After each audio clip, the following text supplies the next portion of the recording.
Okay. Hello, everyone, and welcome to another stream. Yippee! Remember when we used to start these by playing chess for like 20 minutes? Those days are over. These days, we immediately just speak into the camera. Oh my god, look, it's Kyle's favorite streamer. My crush rejected me over my big forehead. Crazy. Anyway, dive us to S tier, baby. Let's go. I would be shocked if it managed to make its way into S tier. What tier will Citrus be? We'll see in who knows how long when I finish that show finally. But today, yes, indeed, we are doing. So let me read the title of the stream here. It's more accurate. All right, ready? But that's me speaking right there. In this stream, I do a tier list of every anime series I've seen, and I do other things too. Most likely, I'll do other things. I don't know if I have anything to do though, so maybe that will actually just be it. But I did make a tier list. I figured, you know, it's a good thing to do. I could have another video on the dead channel that hasn't had anything uploaded. It actually it had the Star Wars thing uploaded, but 2-week break between videos. Can you believe it? I used to upload every day on this channel. I should probably get back into it. Yeah, don't worry. My Squid Game review will come out any day now, okay? But yeah, we're gonna get new content here with the video that we're gonna record today. Is there anything? I guess this also came out. Well, this hello. Is probably the most recent only thing that's really happened since last stream, which was discussing The Force Awakens, The Last Jedi, and Rogue One. Which this was a fun discussion, very long. I guess like I was gonna say very long, but I mean it's like it's not crazy. Like I mean we've done like how long was the Black Lagoon one? I feel like that was a long discussion. If you don't include our 7 hours stitched together Attack on Titan discussion that one time. Let's have a look. I think it's like 4 hours or something, isn't it? I mean, it's probably mainly Kyle talking. He's really good at, you know, spanning time talking. Let's see. No, it's only 3 hours. 3 hours 40. That's not even that bad. That's the real question. What is our longest discussion we've ever had? Anyway, so this was fun. I don't know what to say. I enjoy these movies.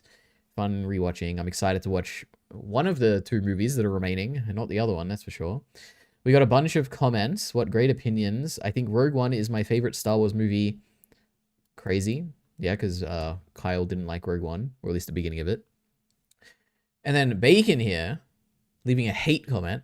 There is no way the Red Room fight in Episode 8 is the worst fight in Star Wars. I don't believe Ari believes this. The Obi-Wan and Darth Vader fight in Episode 4 was way worse. And then he quotes, "Oh, you can tell they are waiting to attack." And he misspelt 2, by the way, just calling out Bacon here. And then the end quote here. "Mate, you cannot tell me no Jedi knows how to use a lightsaber correctly." So this was a disgusting comment left by Jarky Bacon. I couldn't really believe he said this. Firstly, I do agree, okay? It slipped my mind. I don't know how, but yeah, the Obi-Wan Darth Vader fight is obviously worse than the Red Room fight in The Last Jedi, which is fine. So I admitted that. I said that Episode 4 fight is the worst, and the Episode 8 Throne Room fight is the second worst.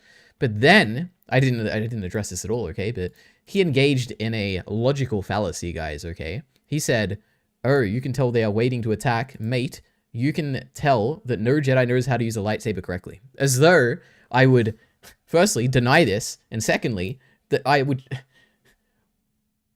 Even if, like, I completely agree here, the waiting for people to fight, waiting for people to attack is like way worse than like the Jedi. I don't care about the Jedi is not like using lightsabers or whatever. Like that's like it's completely irrelevant. They're like kind of, it's like a little annoying, but it's like good. I don't mind. The waiting to attack thing is like infinitely worse. Like why is he comparing these 2 things? As though like they, first in terms of like, I wouldn't agree with the second one. And firstly, in terms of like, why are they similar at all? Anyway, I don't like it. But anyway, we love Bacon here. And then Ciclet joined in. He said, "Find Start meant to be watched on 0.25 speed because Ciclet has an incredibly..." Actually, no, never mind. I'm so triggered for no reason. I watched it at 1x speed, believe it or not. And yes, it is obvious in 1x speed that they are waiting to attack, and it bothers me every time. Anyway, that's it. We did it. And then apparently Kyle was repeating sexist talking points, was not on the 2025 bingo card. What is he talking about, chat? There's like a million, you know, Kyle always says a bunch of, he's like benevolently sexist or whatever, so we get a bunch of benevolent stuff. I feel like in this, maybe there was something, I don't know, I don't remember though. Kyle Entertainment, can we believe it? Anyway, that's The Last Jedi and a bunch of other movies that were less important to talk about. What else is there? Twitter, I guess? Oh, look, more scenes from Captain America, which I still haven't seen, but one day I will. Oops. Heath is here dabbing. A lot of dabbing, actually. I wonder if he's just like so excited to be here. Kyle says wheel spin. I will spin the wheel when I get through Citrus, okay? It's happening. I promise you I'm gonna watch it, okay? Will we ever spin the wheel again? We will, okay? Don't worry, don't worry. Facts, says Creedon. Yep, true. I'm just always right, you know. I'm sure he wasn't agreeing with Bacon there, my goodness. And then Miller says, have you considered that the Praetorian Guards have honor? That is actually, that is funny. There is, I guess that is a way that you could just say, like, it's in their characterization to wait because they want to have a more fair fight. That is kind of funny. I like that. All right. But no, I didn't consider that, but that is interesting. Worst video you've uploaded, by the way? Really? Oh my goodness. It's probably one of the worst performing ones, that's for sure. What didn't you like about it? And then Kyle says, Miller sent me some very mean DMs about that video. Oh my god, what happened? I thought it was okay. I don't think did we say anything? I mean, I guess it could be bad in terms of, like, it's boring or whatever. I don't think we said anything too crazy. Maybe we did. I don't know. I didn't think the Praetorian thing would be as triggering as it did. Or as it got, I guess. What have we got? Bacon's a 12-month member. When is he going to show up one day with his 12-month golden badge? Or maybe he did last stream. I don't remember. Streaming tonight. Kyle said he's watching The Last Jedi. This Force Awakens, Last Jedi, and Rogue One video, which Kyle Entertainment said is a terrible thumbnail. He hated this. He said, not my best thumbnail. And then he suggested that he's going to do all the future thumbnails, so we love that. And then, you know, I've just watched another short film. People love when I add short films to my media list here. And then I said, streaming tonight, probably a bit earlier than usual, in like 2.5 hours. So, yep. Okay. So that's all catching up. Now I can probably get through this tier list. I don't know how long this could take. This could go anywhere from like 20 minutes to maybe like an hour and a half, but I feel like it'll probably on the shorter end. But I feel like whenever I say it, and also I haven't seen that many anime. Look at this, like 1, 2, 3, like what is this, like 30 something? I don't know. This is only anime series, not movies, but anyway. Miller sent me some very mean, I read that already. I don't even know why you like The Force Awakens. Because Rey's so good and Kylo Ren's so good. I said that were my 2 points. My god, they're the first 2 things I said. But I don't know, maybe it's like, it's clear in my notes. I wonder if it's like not clear when it's like in a discussion format. He said that. Why'd you make a sequels video without The Rise of Skywalker? Because it wasn't a sequels video, which was a little bit annoying in terms of like thumbnailing and titling, because I was like, oh god, what do I do here? So I just put like all the movies we're talking about. But I think we're just doing it in release order. I don't know, Kyle wanted to do it this way, and I was like, okay, it seems fine. Are you also playing 4 video games at once, Elidari? No. I'm playing, actually, I guess, maybe. I'm playing Baldur's Gate 3 right now. I'm playing Satisfactory, like single player to get achievements. I'm playing Minecraft as well, but I just play that all the time in my spare time. And I guess I'm technically like doing a similar thing with GTA 5, where I'm just like roaming around in the city in my car, just, you know, doing GTA 5 free roam things. I don't know. So I guess I am playing 4 video games at once. Shut up, Heath, your mum is fat. And then Miller says, didn't even address the new Hope copy allegations. Miller just knows all the drama. I don't know what this is. All right, let me look this up. Hope copy. Nothing even shows up. I don't even know what this is. Well, I don't know. Unless this is a meme I'm just not understanding. Hope copy. I don't know what that is. Leadar ignored my Destiny comment. What Destiny comment? There is a lot to say about Destiny, by the way. But I don't see any Destiny comment. I see... No, send it again. I actually don't see it. A New Hope copy. Oh, a New Hope copy. Okay. Yeah, you know what? It did come... Like, it was in my mind multiple times throughout the discussion, but then I thought, I don't want... We're gonna, like... I thought it would be too boring to talk about, because I was like, okay, this is like the thing people talk about, The Force Awakens. But it did cross my mind many times to bring it up. But then I thought, oh, we're not gonna, like, talk about this again. But true, people say it's a New Hope copy. I guess Kyle, I also didn't feel like I needed to mention it, because Kyle also talked about, I guess we talked about the general direction of the sequels, of being quite similar to the original, and I thought that was, like, close enough. But yeah. I guess we probably could have talked about it. We can talk about the next discussion if we want to, I guess. But anyway. Okay. So. Nice bit. I don't know if this is about the Destiny thing. I'm not ignoring a Destiny comment. Send it again, okay? I will read it. I read through the entire Destiny thing he published, okay? It took me like an hour and a half. I have informed opinions about it this time. I've read all of Pixie's tweets. I've like watched videos. I am very informed on this. I'm not dodging any Destiny thing here. Anyway, but I'm here to do an anime tier list. Okay. And I guess we're just gonna like do it. Is it alphabetical? No, it's just in some random order, I think. But let's get through it. Okay, so Anohana. Oh no, wait. Actually, maybe I should get rid of all these. Let's like first finish off this discussion before it shows up in the corner of my screen here for my video. Got the bit where he ends the sexual harassment defense video by promoting the game he's gonna be playing next was so disgusting. Oh, okay. I said I consumed everything. In fairness, I only consumed 50 minutes of Destiny's video reading out the actual document he wrote. Because I personally went and read it myself because I didn't want to get influenced by it. I was like, I want to see my perspective of this before he like gives comments or whatever. So I haven't seen his like breakdown of the actual thing. But I know at the end of the document, he makes a joke about playing Factorio or whatever, but true. Okay, anyway. Anohana, true. Okay, no more distractions. Okay, I'll get back to Destiny afterwards if we want to still talk about that. Okay. So Anohana, the flower we saw that day. I used to say that this was my favorite anime, but it's been eclipsed, you know, probably more recently by stuff I've seen. But this is I guess I'm just not going to be a spoiler thing. I'll keep this like minimally spoilery, I guess. But the premise is like, you figure this out immediately, so it's not really a spoiler. But the premise is you have like a group of kids who are like a strong group a strong friend group, and one of them dies when they're younger. And the story is kind of about like, how does the friend group cope with that death years later? And I don't know, it's like, it really got to me because I think every single episode I cried watching this. I don't know why it's so like, I guess the feeling it gives me is like what could have been. Like what if this tragedy never happened? Like how different would have these people's lives been? And that really gets to me like emotionally. So I love this. It's really good. I cried a lot. The ending song, I can't even like listen to it again because I know I'll just like cry watching it. And also like, not just the fact that I'd cry watching it, which is fine, or listening to it, which is fine. But also the fact that like the more I watch it, the more it would like take away from the emotion that I would feel watching it. And I'm like, I don't want to take away from that emotion. I had like a strong emotion watching the show and the ending. So most likely I will never rewatch the show basically, but true. Kyle la Kill. No, Kill la Kill, which is an anime that I watched a few years ago, like in 2021, I think, maybe. It's by Studio Trigger, I think. It's a bit over the top. It's got crazy acting. I watched the sub, I think. Or maybe I watched the dub. I don't remember. I think it was a sub, though. This has, like... I like the animation in this. I like the kind of directing in this. And I like the over-the-top nature.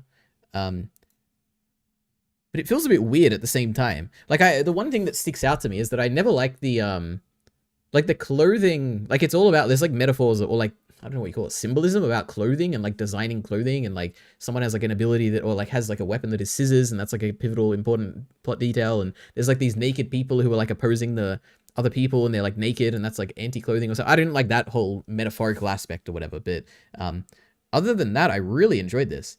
Like it is really good. Even just like production wise, like it looks really good to look at. And it's like somewhat funny. I think the best bit is, I don't know what her name is, but you can't see her. Wait, Kill la Kill characters. The girl, whatever her name is, Mako. I don't remember her name being Mako. But whatever, this girl, she has like a bit where she's like giving a speech or something, and she's like doing a bunch of like expressive faces and stuff. It's really good. I like that. That's my favorite bit in the show. So it's great. But is it A? Actually, I don't know. Maybe B.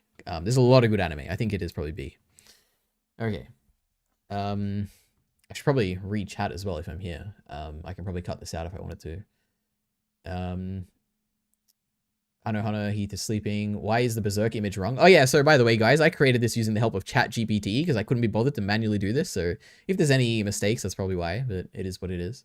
It saved me a lot of time, that's for sure. Heath straight hating. True, Miller, true. If you cried anime, you were pussy on God. Okay. Rent free. Her dog's name is Guts or something. I don't remember that, but this was, I think, before I probably finished reading Berserk. So, but I knew about Guts back then. I don't know. So hype for Spy Family D tier. I guess we'll see. Okay, Berserk 1997. Obviously A. I mean, I watched this pretty recently, like 2 years ago maybe. This is a great retelling of part of the manga that I like a lot. I'm not big enough of a fan, or I have not read the manga enough to be familiar with anything that was like cut or like any weird changes or anything. So I really liked watching this. Um, I think like this is an example of like not having good animation, at least not to me. When I watch it, I'm like, man, this does like, there's not really, a lot of the motions are quite repetitive and it's a bit stiff at times. And I'm like, this isn't that good. But visually, it looks really good. Like directing wise, color wise, art wise, like it all looks really good. Which really makes it like have a certain feeling in my mind. Like it gives the anime a certain tone that I think is really, really good. The voice acting is great. When I say the voice acting, I of course mean the dub voice acting, which is what I watched for this. Fantastic dub. What else is there to say? I mean, the story is obviously the story of Berserk that I love so much. The music is great in this. I love Forces. I love Guts' theme. There's a bunch of others in that. Baylor, whatever. I love them all.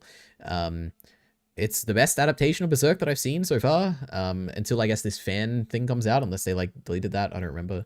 But this is really good. I would recommend this to... I mean, I guess it's a bit like... It's not that scary. It's a bit like darker, I guess, but I'd probably recommend this to most people. Berserk is really good. Especially the 1997 one. Code Geass. This is interesting. I like this a lot. The only real downside to this is probably the art style that I'm not really a big fan of. I know it's like a meme in the Blind Wave like reactions, but they really have long limbs and their faces all look pretty similar. And I don't know, I don't like this art style. But other than that, Code Geass is really great. It has some of my all-time favorite moments. Which I guess I'm not necessarily going to say. Like the episode called Bloodstained Yuffie, like I really like that. Obviously the finale, everyone thinks that's really great, and I agree, it's really great. I like Lelouch as a character. I like his flamboyant portrayal of like... I was going to say like compared to Light Yagami, but he's like a tactician and he's like very flamboyant. I like it. Lelouch basically carries the show a lot. What else is there to say about Code Geass? Why do I like it so much? The music's pretty great. Is there anything, I don't know. It's just fun. It's a fun watch. I like Schneisel. I like the plot twists and stuff. It's like a fun show to watch, basically. I like Code Geass a lot. Anyway, let's catch up on chat again. Anything more like everything they cut that is possible. I don't remember Berserk that well. L dub sucks L. No, the dub is great. Literally the worst dub ever. No, it's great. Kyle prefers White Casca. That is true. He does prefer those movies, right? Is that she's white in the movies? I don't remember. Code Geass Easy D. That's kind of interesting. I know this is like kind of... I know especially there's a big split between season 1 and 2. I know a lot of people I think don't like season 2 as much, or they say it's like repetitive. I don't know. I didn't find it repetitive. I guess I did watch this quite a while ago, so it is like... Maybe if I rewatch it, I don't know if I would like it as much. But I have watched certain episodes since then, and I did really like the episodes. So yeah, I don't know. It's not everyone's cup of tea. It's very exaggeratory. It's very nonsensical at times. The science fiction is not very good, or like not very like believable, I guess. But there's a lot to love in this show. CC or C2 or whatever is cute. 10 out of 10. I don't know. I am not a big fan of the art style, so to me she just looks very like, I don't know. She looks like every other character in the show, but with green hair. So I don't know. But you can like what you like, I guess. Are you like 12? Enjoying the school shit is insane. I think it's funny. Okay, half of Code Geass is like a comedy because it's got the funny like school stuff. But yeah, I do like it.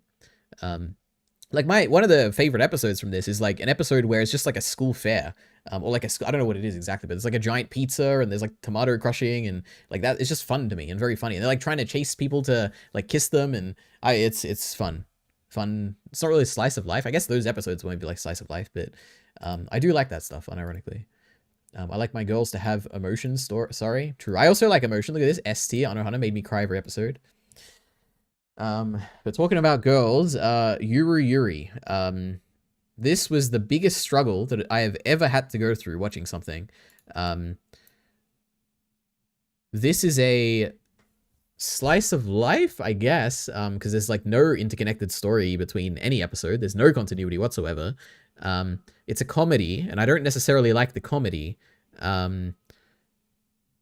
It's just like boring to me most of the time. Now there are like some good things, like there are a few like funny moments. The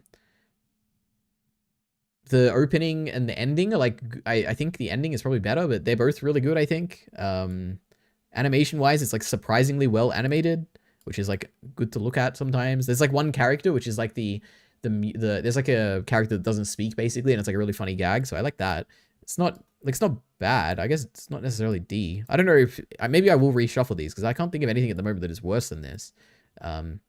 Besides one thing, I guess, but I think I'll keep it in C. Like I'm open to watching a season 2 of this show basically. But yeah, it wasn't my cup of tea. Spy Family. So this is a bit of a mixed bag for me. I had high hopes going into watching this because everyone was like, firstly, this was like the most popular thing on Reddit like ever, I think, at the time. Like it was getting so many upvotes every week. People were so excited for this. It was made by Wit Studio. Oh my god, it's got like good animation. Oh my god, it has like a cute main character who's gonna do like cute things or whatever. It's got like the cool spy guy, and it's got like the badass, like, oh my god, she's like a assassin woman. Oh my god. So I had like high hopes. I was like, this could be interesting. A lot of people seem to like it. I found it pretty boring for the most part. My biggest criticism, I think, is that like half, or like maybe more than half, like a lot of the story, you're like following Anya, who's like the little girl. And I feel like it's weird because I feel like you're meant to, I don't even know what I'm meant to feel, but it's like, she has cute like moments that are meant to be cute or whatever, like adorable, like, oh my god, a kid just did this, it's so cute. But like she doesn't, she like we hear her internal monologue, which kind of makes her like feel like artificial and like not like a kid who's like not aware of like things. It's like weird. Anya's a weird character basically.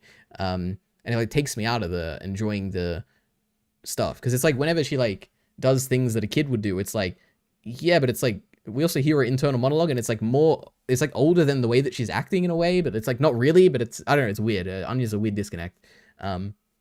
There is some stuff I like the one moment I like a lot, which is like easily a 10 out of 10 moment, is when she is acting like a kid, which is, it's like a minor spoiler, I guess, but her like pet kind of destroys her stuffed toy, and she gets like really sad about it and like starts hating the pet and everything. That was like a little story where I'm like, man, this is really good. I wish they had more like moments like this where Anya was like believably like getting like, I don't know, like acting like a kid and being cute and stuff. That was like a really good moment.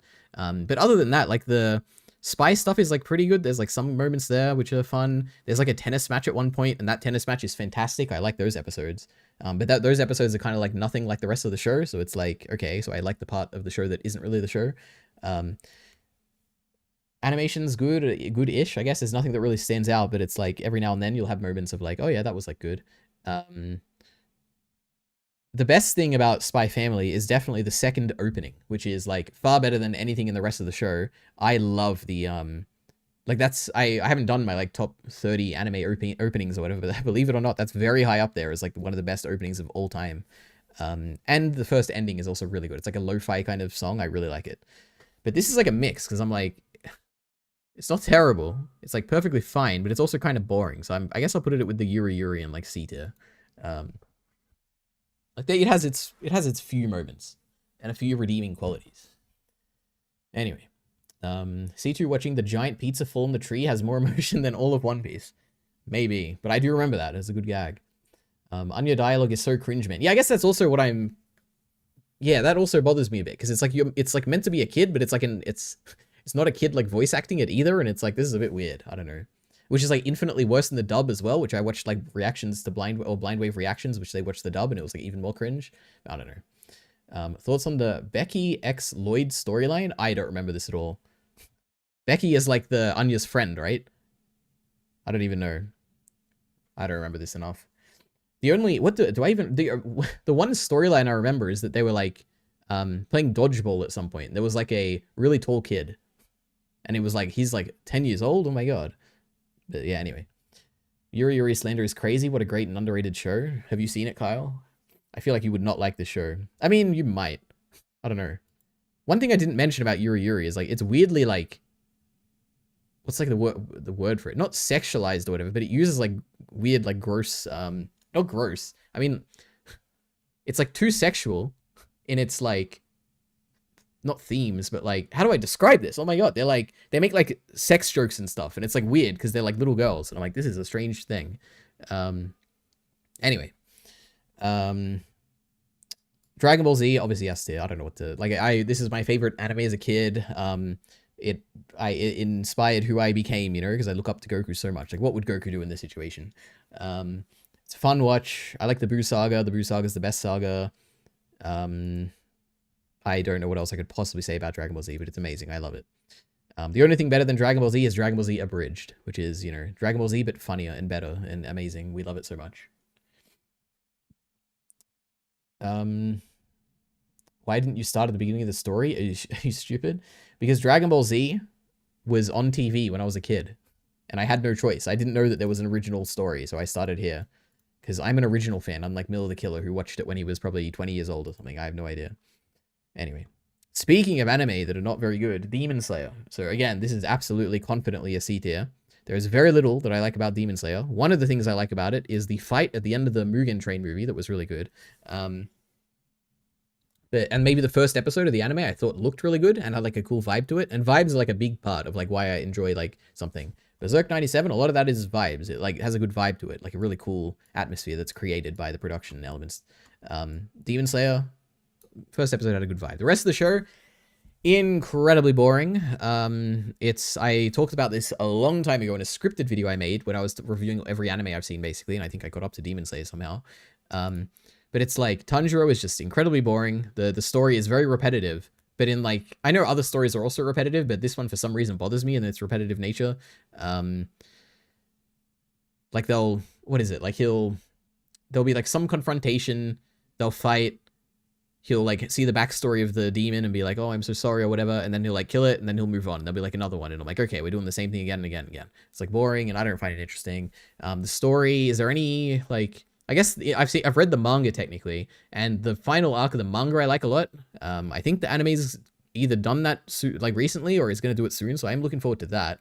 But so far everything in the show I don't necessarily like. All the characters are boring. Zenitsu is terrible. Like he didn't make me stop watching the show, but I got very close because of how annoying he was. I know people say that about a bunch of like characters in a bunch of anime. I don't think I've ever said it about another character that was, at least to the annoying degree that Zenitsu is. I don't think I've been that annoyed by a character ever before. So Zenitsu takes the cake for me in terms of annoying characters, but I don't know. Demon Slayer, it's kind of boring because of how repetitive it is most of the time. Demon Slayer manga way better. I don't know. I haven't seen the anime beyond season 1 in the movie, so I haven't like overlapped because I think I started reading after the anime ended, so I don't necessarily know which is better, but you know, the final arc of the manga was good. The anime looks ugly with its overuse of effects, and they use like stock fire in the backgrounds that don't mesh with the art style. I think it looks okay, for like most of the time. But the first episode I think looks really good, and there's obviously a few fights that are like famous that I think look really good. And for the most part, I think it looks pretty good. The one thing that I remember now that didn't look very good, I think, was there was a fight where there was like a girl and she was like throwing balls at Tanjiro, and there were like arrows or something, and I was like, man, these arrows feel really out of place. Or maybe did she have like arrow tattoos or something? I don't know. It looked weird. That was like the one thing, but I don't know. It looks fine. I like it. It looks good, I'd say, for the most part. The bit where they just kill off all the lower moons is so funny. Felt like it was getting cancelled or some shit. I don't remember. It's been a while since I read it. And is that in like the palace thing? I don't know. Who knows? Vinland Saga, the anime. This is I like it a lot. It's a bit weird of a situation, I guess, because season 1, I binged basically, and then season 2 was like week to week. We had discussions. I've already read the manga. Like, it was very different experiences for season 1 and 2. It's really good. It's engaging. Animation's great. Story is great, but I mean, if you really wanted the story, you could just read the manga, I guess. A lot of fantastic moments that really stand out. It has an interesting philosophy to it, or like a core theme that it's trying to convey about like violence or I guess hating others. It's a very interesting theme that I haven't seen done before, very subversive in that regard.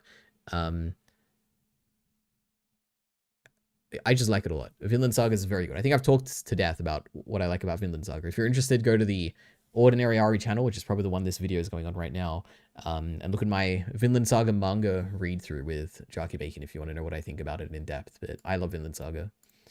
Again, by Studio Wit, and then swapping to Studio Mappa, which we love Studio Mappa and Studio Wit, honestly. All right. How can you call the animation great?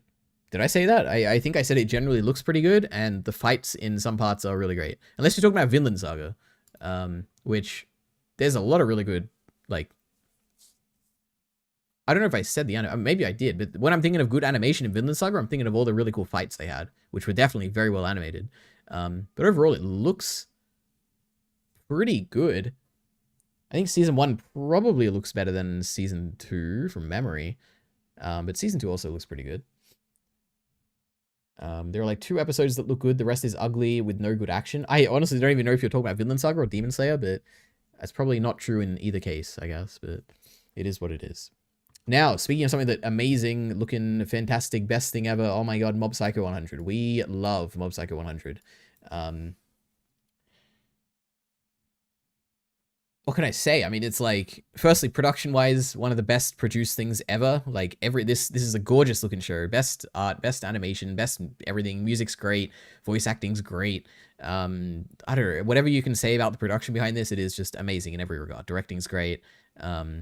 Bunch of cool fights, bunch of emotional moments. The story is amazing. Mob's character growth is great. There's a bunch of cool characters that surround Mob that are amazing. The ending is fantastic. It has standout moments that are like react worthy, which is like a thing, which I like having, like moments like, oh my god, I'm looking forward to someone reacting to this, or I'm looking forward to rewatching this. Like, there's moments like that in this. You know, I cried watching the show. I laughed watching the show. Mob Psycho 100 is absolutely fantastic. I would recommend this to anyone. If for some reason you're like listening to this and you haven't seen Mob Psycho 100, why haven't you? It's like fantastic. There's something in this for everyone. I would be shocked if you watched this and you didn't at least think it was like good. So absolutely go watch Mob Psycho 100 if you for some reason haven't. It's amazing. And like consistently amazing. Like all 3 seasons are fantastic. Yeah. So yeah. And the criticism is season 3 is a step down in the production level. To me, I mean, I guess I can maybe see that, but to me, it's like maybe like a 2% step down. I don't know. Like it doesn't, it's to me, season 3 of Mob Psycho is better than like pretty much everything I've seen. Like there'll be some exceptions, but like it's really good. And season 3 has some of the best like produced episodes generally as well. Just, I guess it's not as consistent maybe, but it's really good. Anyway, back to reading some of the chat. Thorkel versus Thorkel. Wait, Thorfinn versus Thorkel being... Holy shit. I can't read. Thorfinn versus Thorkel 1 being better than 2 was so disappointing. Production clearly fell apart. Okay. I don't know. I have nothing to say to that, but that is true. The first fight was better. But true. Vinland Saga is S8 trash. Season 8, Game of Thrones. I don't know what he's saying, but okay. Only criticism is season 3. I read that already. Okay. Next up, we have JoJo's Bizarre Adventure, which I have seen parts 1 through 5. I haven't finished part 6 yet. I've seen like part 1 of part 6, but the damn Netflix part release schedule, it messed me up. I was watching it and then I just took a break and I just never got back to it. But this is an interesting show because it is so... It's in a similar way to Doctor Who. It like has a bunch of different storylines in it that are very drastically different, and they have a bunch of different main characters in it, with a bunch of different surrounding cast and everything. So it's a very it's like ensemble is the correct term, I guess, where it's like there's a main character and there's like a bunch of really close, like really cool main characters around them, and they go on like wacky adventures. JoJo's Bizarre Adventure, and it's like following a single family like throughout history, and it's cool. I like this a lot. It's either A or B. It's been a while since I've seen it. I think it's funny. I think it has cool action, cool moments like that. The openings are really fantastic. Some of the art is really cool, especially in part 4. There's a lot to like about this. Characters are like very memorable. Like there's a lot of characters I like in this. I quote this like all the time. Dio is like whenever I see like, I don't know what his voice actor's name is, but whenever I see Dio's voice actor in anything, and he's in a lot of things, the first person I ever think of is Dio, like obviously. Like I don't think of Zeke, I don't think of Toji, I don't think of like Roswell or literally anyone else, I think of Dio. So it is memorable in that regard. It has formed some of my opinions when I see other things. But I think it's probably deserving of A. There's a lot to like. In terms of ranking the parts, I don't know. What like 4 is great, 3, then 5, and then 2 and 1. I don't know. They're all pretty great though. But 4 is probably the best. I don't know. Maybe 5 was also really good. Who knows? 3 was great. I don't know. What am I saying at this point? Imagine if all of the JoJo anime had the visual soul of part 4. I kind of like that they all look different, though. I mean, they don't all look different, I guess. Like, part 1 and 2... I think part 1 probably looks a bit different. 2 and 3 feel pretty similar to me. 4 looks very different. 5 looks very different as well. I kind of like the part 5 style as well. But yeah, it did... So part 4 did look probably the best. Part 3 should... Actually, part 6 also, what I've seen looks really cool as well. I like the style of that. Part 3 should have been 50 episodes. Or should not have been 50 episodes. I don't know.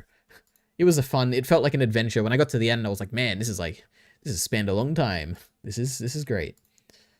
I like how it also spanned 2 seasons on Crunchyroll at the time. So I was like, oh my god, I'm like at the end of part whatever. And it was like, nope, there's a whole other season with these people. I was like, hell yeah, we love that. Can you do Dr. Stone next? It's one of the best anime coming out. One Piece is wait, what? One Piece is SS rank? Well, don't worry, I haven't seen One Piece. I have seen Dr. Stone. It's like literally right here. Don't worry, we're getting to it, okay? We're almost there. Anyway, Dragon Ball Super. So this, you know, is a sequel to Dragon Ball in a way. It's a prequel to Dragon Ball GT, I guess, which is probably also on this list. There's a lot to hate about this, okay? It has very bad production.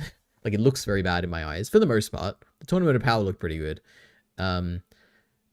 It is kind of, like...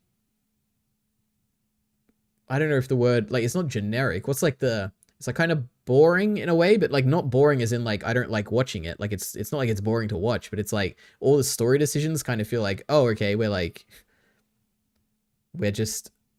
like doing the same thing we've done before, which feels like, oh, I don't know, maybe that's not even fair, because when I'm thinking about it, there's like a few arcs in this story. There's stuff that the movies have covered in the beginning, which I barely even count as like Dragon Ball Super, because it's like I could just watch the movies, and I did just watch the movies. Then there's like the Trunks arc, which is like pretty unique, like I do like that. Then there's like a bunch of stuff like preparing for the Tournament of Power, and then there's the Tournament of Power, so it's like there's not really that much going on, I suppose. And the Tournament of Power I do generally like, but it is like they took the most, like, it is quite a boring story decision to do it that way. Like, I would always... I don't know. What am I even saying at this point? I think Dragon Ball Super is probably made or broken by the Tournament of Power. It is a large part of the show. It is the most memorable part. It is the best part. It introduces like an insane amount of characters, like probably more than like any other thing I've watched. It just introduces like, I wouldn't be surprised if there's like 8, no, not 8, that's really like 50 characters like that are introduced in the Tournament of Power that you like are actually aware of like who they are, and you like follow their stories and stuff. Like, it's kind of ambitious in that regard. And the fights are like, some of them are really cool. A lot of them are really boring. But like, you also get amazing moments, like the Jiren and Goku like Ultra Instinct like moment. You get like the Kefla versus like Goku Ultra Instinct moment. Like, there's you get like Hit, who goes to like immediately punch Jiren when he thinks that he's at his weakest. Like, you get like really amazing stand-up moments. You get the final episode, which is like one of the, like, it is the best episode of Dragon Ball Super. Like, this has some high highs and some low lows. And well, let me think, what are the low lows? I guess the whole first 2 arcs, which are just the movies but worse. It has like I guess all the stuff between the Trunks arc, which I also think is like pretty fun to watch most of the time. And then the Tournament of Power, all that kind of stuff is like quite boring, I guess. I don't know. It's fine, you know. It's good. I'd say it's good generally. I enjoyed this for the most part. There's a lot of issues with it. I did not enjoy the first 2 arcs, I guess, but it's a B. We can give it a B. Anyway, and I do look forward to this one day hopefully returning. I hope they don't just like keep making movies. I guess if they made movies in the style of Broly, I'd be happy, but don't make like the movie in the style of superhero that I didn't quite like. But just make another anime. I'm looking forward to it. Can I marry you? Me? Oh no, the LMA on anime, maybe. I miss Dragon Ball action with adults so bad. It looks so much cooler. It is like, Daima is out at the moment. For anyone who doesn't know, Daima is like a new current airing Dragon Ball show that I haven't watched yet. It is kind of like, I mean, I've said this a lot, but I see the designs and their kids and I'm like, man, this just like doesn't feel real.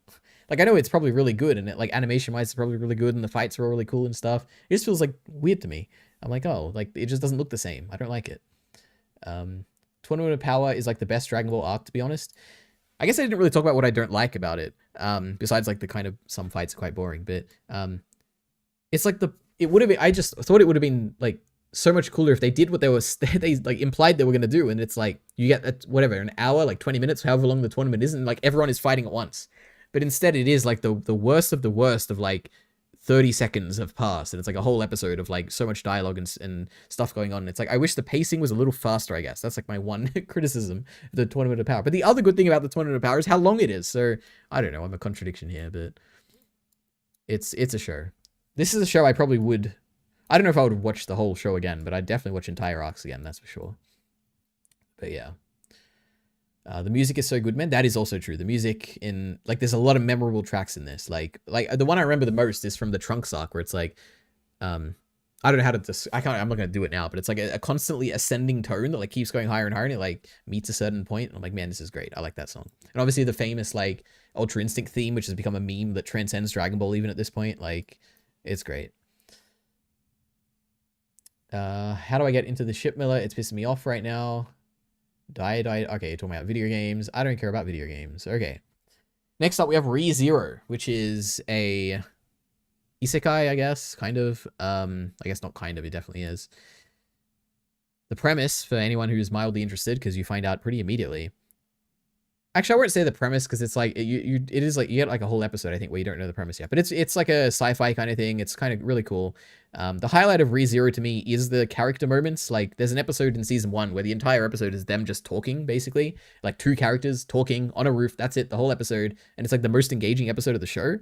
Because it's like a breakdown of a character and then like really cool speeches and stuff. And another character lifting them up. And like, it's really good.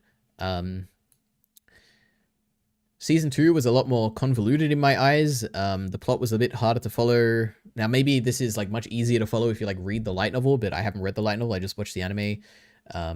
But I still enjoyed season 2 a lot. Season 2 again, like if season 1 had that great speech episode that I liked a lot, season 2 has an amazing, probably it is better than the season 1 episode, which is like a big emotional moment like toward the end of the series. And that really got to me. Like I cried watching it. I was like, how is ReZero going to make me cry? But it did.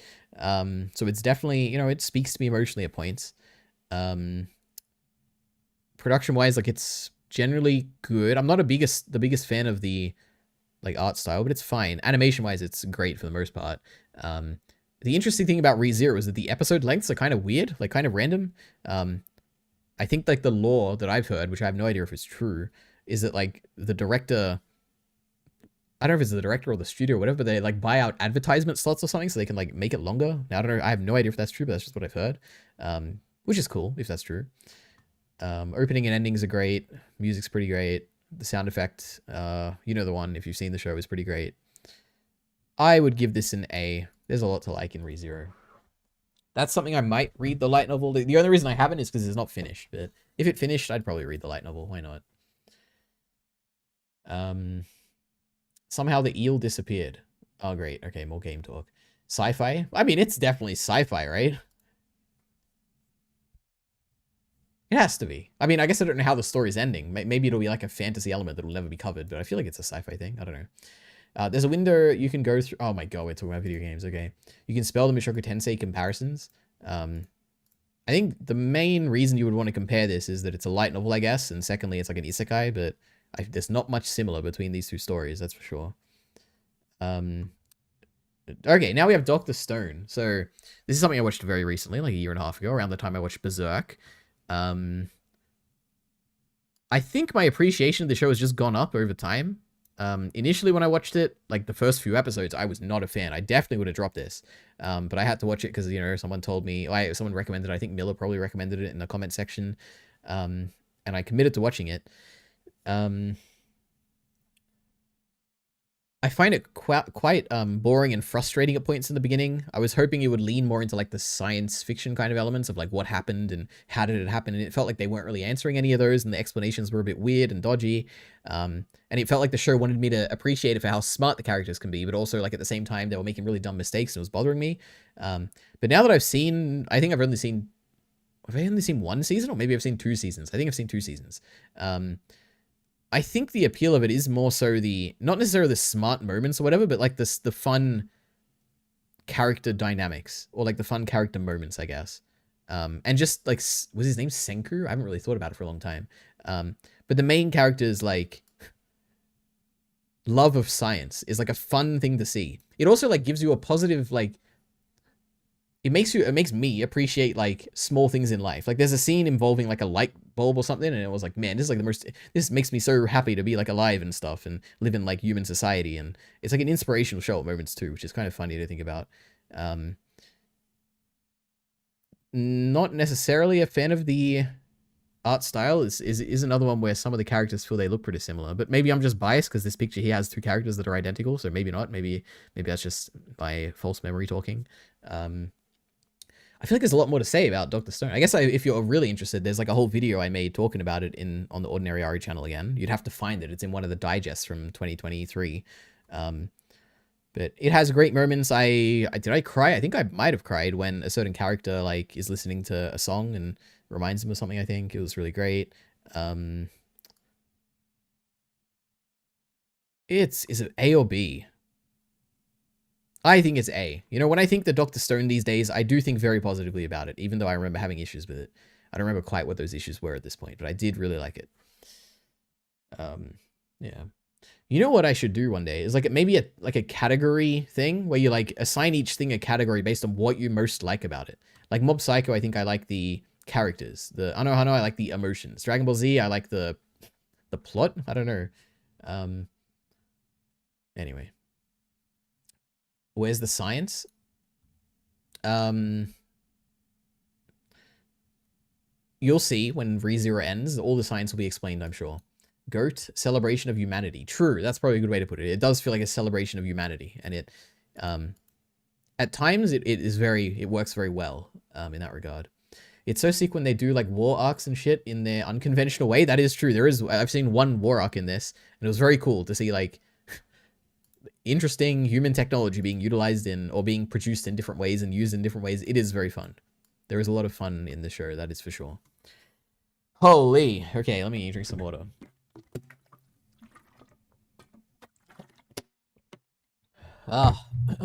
Okay.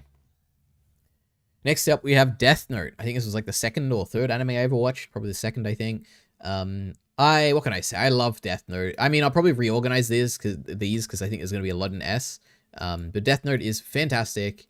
The vibes are good, as in like it has a consistent atmosphere of like feeling really uneasy and kind of like Death Note has a dark color scheme and it has very religious or like demonic kind of like music to it at like a lot of the time. And that creates a very memorable vibe in my mind that I like a lot of Death Note. Now beyond the vibe, which I think is probably the thing I like the most about it, the story, the characters are probably what I enjoy second. I really like Light. He's really interesting.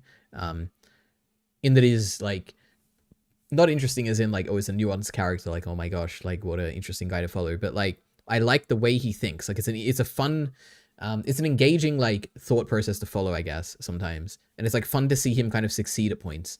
Like, oh, there's no way this plan is gonna work, and then it works. And it's like, oh, that's really cool.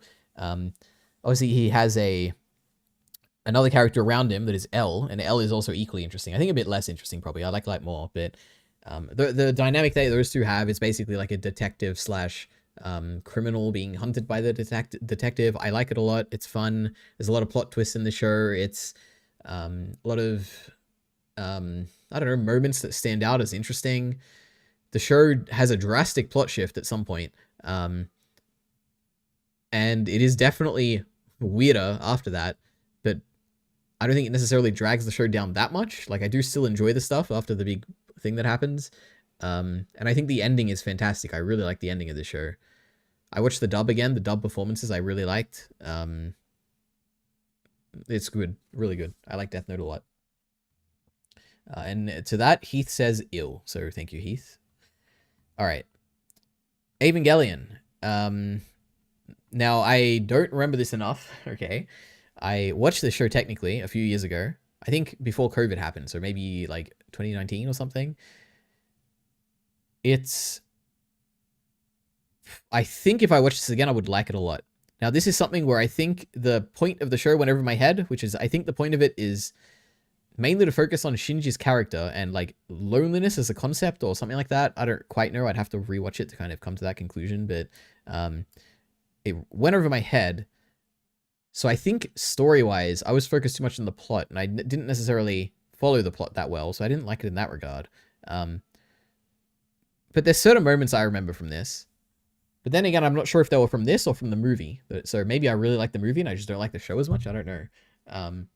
I like the directing in this, that is for sure. The art, the animation, all that too.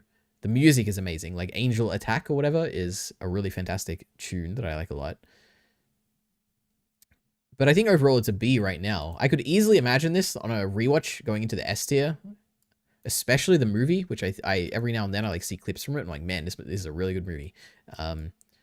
But I think it goes in B for now. I wish I paid more attention when I watched it, I guess. Or gave it more charitability. But I'll go back one day and watch that. All right, next up we have Kaguya-sama, Love is War. This is an A, easily. It's funny. It has perfect pacing. It's one of those shows, like, I guess similar to Yuri Yuri, but like does it well in this case, which is that each episode has like 3 mini stories within it. I think at least in season 2 that was the case, and 3. I don't know if season 1 also had that, but it makes it feel very fast paced. But also like when I got to an end of an episode, I wasn't like, oh, that felt so short. Like, oh, goddamn, why is it so short? And I have to wait a week to watch the next one. It felt like, I got a lot in that, and it feels like a satisfying like journey by the end of the episode. So pacing wise, it's great. It's funny. Characters are fun. It has obviously Chica, who is one of my like maybe top 5 character designs of all time. I like her character design. It has the Chica dance, which is a big meme these days. Art is pretty great. Animation is fantastic, especially at like the most random moments. They'll like put all of their time into making some of the most animated, over the top reaction ever, and I like it a lot. Things like just random scenes like the Sauron dance and like the athletics tournament at the end of season 2, and like there's so much to like in the show. It's really good. The only real drawback to the show is the premise itself, which is that a lot of the time you kind of want things to progress in the relationship and then it doesn't happen, but sometimes it does. And when it does, it's like really great, but a lot of the time it doesn't happen and it like frustrates me. So I guess that's kind of my one drawback of the show, but it's great. I have a movie to watch. I haven't seen the movie of this, so I'm excited for that. One day I'll watch it. Okay. Let's see. Light is one of the most insufferable villains. Well, I disagree. I like watching him a lot. The point is the Hedgehog Dilemma instrumentality thing. They spell it out for you. Very funny. He's talking about Evangelion. I know they mentioned the Hedgehog Dilemma. I don't remember what the hell that is. I know what instrumentality is. I'm not going to spoil it, but I at least know what that is. But maybe they do spell it out for you. Who knows? Next up, we have The Promised Neverland. So I've only seen season 1, so I'm only going to rank season 1. Season 1 is A. It's great. It's a pretty simple, like, escape. Like, you want to escape from a place, basically, and it's, like, kind of fun. It's got a good vibe to it as well. Like, it feels very, suspenseful. The characters are kind of interesting. There's only really 3 characters or maybe 4 characters in this that stand out, which are like the main 3 and then the mum. But it was fun. It was like, again, it was very short, like only 12 episodes, I think. I enjoyed watching it. Mystery was kind of cool. I did read the manga. The manga has like one arc afterwards that I think is really good. Then it really falls off, and I did not like the ending of this story, but season 1 itself was great. Now we have Fooly Cooly, or FLCL, or Furikuri. This is a D. I did not like this show. I think this is probably Yuri Yuri. This had some stuff I liked, so it's not going in D, I don't think. But this I gave 2 chances. Both times I didn't enjoy it. I think the one good thing about this show is it has really good animation, is what I remember. But I don't even remember what I hated so much about the show. I just remember not enjoying it. I think like there's I think the point of it is like a metaphor for puberty or something, or growing up, and I just found it very uninteresting. Yeah, I don't know. Fully Coolly, not for me. But I don't quite have a strong reason why. I just know I don't like it. Okay, but he's the greatest hero, says Cloud Entertainment. Who? Who was I just talking about? I don't even know. Maybe Light Yogami, it seems what he's saying. All right. Next, we have School Live. This is a solid B tier. I love this. This is a... I mean, I don't want to spoil it. This is a show that you should definitely go into blind. I can say that it is funny. It is engaging, and I did cry at one scene, which is like kind of crazy. If you like have seen the show, you're like, what scene did he cry in? And I guess I can say it was like toward the end, and it involved a certain animal, I guess. I don't know. But it was great. I like the show. It's fun. And if I say anything more, it's just going to spoil it. Just go into it blind. It's great. Like one of my most prized moments of the show is like being shocked by it. So I think it's fun. It's a good idea to go into it without knowing anything. I think it's really great. Anyway. Full Metal Alchemist Brotherhood. This is a solid, probably, is it A, is it B? It's been so long since I've seen this that I don't quite know how much I like it. I know it's definitely not S, but it's definitely A or B. I think right now I'm feeling a B. It feels like a saga. You know, it's a very long story. This is it, would you consider this sci-fi also, maybe? The general, like, world this is in is that there's people who are alchemists who can, like, you know, manipulate certain... do I even remember the premise? You can, like, do things, okay? You can, like, do equivalent exchange, and you can convert one type of matter into other types of matter, and it's like, whoa, this is, like, kind of crazy. So the power system is, like, cool in this. There's, like, an overarching plot, and, like, there's plot twists and stuff. There's certain familial relationships that are interesting. I don't quite... Like, it has good action. It has plot twists and stuff. I don't quite know. It's like engaging. I'd say it's very engaging, but I don't have strong opinions on it. Animation wise, it's great. Art style is pretty great. Music's great. Voice acting's great. I watched the dub for this as well. Voice acting was great. And the ending's really great too. So there's a lot to like in this, but nothing that's like amazing, I don't think, in it. All right, I need more water. Oh my goodness. I haven't even been going for that long. It's only like half an hour or something, right?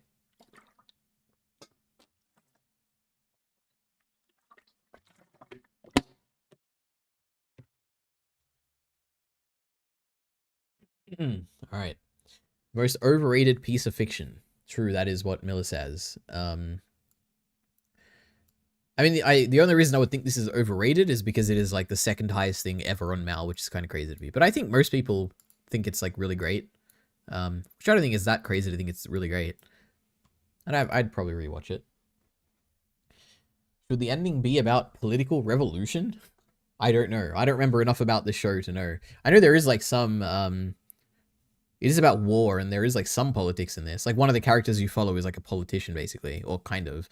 Well, I guess they technically are. But I don't know. The politics of the show did not stand out to me as like this is the most engaging part of the story. So I don't know.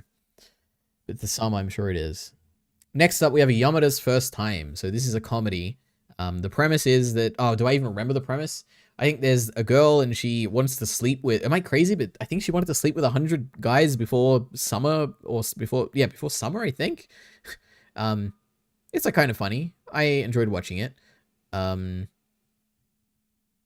It has the Kaguya-sama frustration of like, oh, I wish something would happen now, and then it like doesn't happen. But sometimes it does as well, so it's like kind of cool. I'd give it a solid top of C tier, okay? It's better than Demon Slayer. Next, we have Attack on Titan. I mean, it's obviously S. It's funny, because the more I like something, the less I want to say about it, because I feel like I've spoken about it a million times. Obviously, the great production. Obviously, like, the great story. I've watched... it has emotional moments. It has... engaging moments, it has plot moments, it has sci-fi, it has interesting themes, it has a great conclusion, it has a great beginning, it has some of the most action ever, it has some of the plot twists ever, good voice acting, good music, good direction, good everything, okay? It's fantastic. Attack on Titan's great. The only issue I have with it is that I remember not liking the first half of the first season, but this was a long time ago, and I am curious if I rewatch it, if I also would not like it as much, or maybe I would like it more. But it's fantastic. I don't know what to say. If you're interested in action with a good plot, then I guess watch Attack on Titan. I'd probably recommend it to anyone. It's a little gory, but I mean, it's not that gory. Like the anime senses a lot of stuff, so I don't know. Really great. We love Attack on Titan. If you're interested in Attack on Titan, go watch basically any Attack on Titan video I have on the Elite Ari channel, or a variety of discussions on this channel, I'm sure. All right. Says a lot about you that you put nihilistic trash above Dr. Stone. What is the nihilistic trash? Death Note? I feel like all of these have like a very like positive message to them. I don't know. Keijo is next up. Another comedy. Who knew I'd seen so many comedies? But this is probably the best of the comedies. I would easily give Keijo an A tier. The premise of this is that you have... It's basically a sports anime, but like a comedy sports anime, where the absurdist element is that these women are very intensely committed to a professional sport that they want to do professionally. So they go to a school for that sport, and they're training for the sport the whole time. And at the end, there's like a tournament. It's like a fun tournament. And tournament arcs are always great in anything, basically. So it was great. And the premise of the sport is that you can only hit your opponent with your boobs or your butt. So it's absurd in that regard, but I know it sounds like, oh, to just be fan service or whatever, but it's actually engaging, like plot-wise, and it's also funny. So I do really like this show. It is good. And it's really short as well. It's like 12 episodes or something, but it's great. Okay, now we have Gurren Lagann. I don't know if this is an A or an S. I think I'll probably keep it at A to be safe. Gurren Lagann is a coming-of-age story. It spans a long period of someone's life. It has two drastic parts to it that are like drastically different in terms of the story and the characters and everything. The first part, I like a lot. The second part, I love. They're both pretty great, but the second part is better to me in my eyes. The ending of this show is one of the best endings I've seen in terms of like how engaged I was. And there's certain moments in this show that are so absurdly amazing that like elevate the show higher than it should be. One of the things the show does very well, which is something I talked about when I talked about this in my Every Anime I've Seen video series, is that it doesn't take itself seriously, but it like also kind of does. Well, I guess it doesn't. That's probably what it is more so. That it like, characters will say the most absurd things, and at face value, it's kind of like goofy, but like in the context of the show that doesn't take itself seriously, it's like the most profound and like serious thing ever. And it's like really great in that regard. And I really like this about that. I really like that about the show. But I guess beyond that, it's what is the main appeal? I guess this is probably like a character growth kind of story where it's like, man, it's really interesting to see how these characters grow and what they learn from their experiences. And it has like some cool action and especially toward the end. And it has an amazing opening scene. So watch that first scene. If you like the first scene, you'd probably like the rest of the show. So have a look. It is also crazy how far like the society changes in this show from beginning to end. It is definitely a story of like growth and like seeing how different the show like how things evolve, and I guess, and stuff like that. It's great. I love Gurren Lagann. Music's great. Row, fight the power. Amazing. So yeah. The bit where they just go through beating all the four generals was kind of dull. Yeah, I mean, I don't necessarily remember that well, but I think it's in the first half. There is stuff like that in the first half where I'm like, man, that wasn't like the most interesting thing. But the second half carries it like really highly. And also like there is a lot of stuff in that first part, like meeting Nia. Like I love Nia, and her like introductory episode might be the best episode of the show. I don't remember enough to know. Like the stuff toward the end is really good too. But that introductory episode with Nia is really great. And Nia's voice actor is amazing.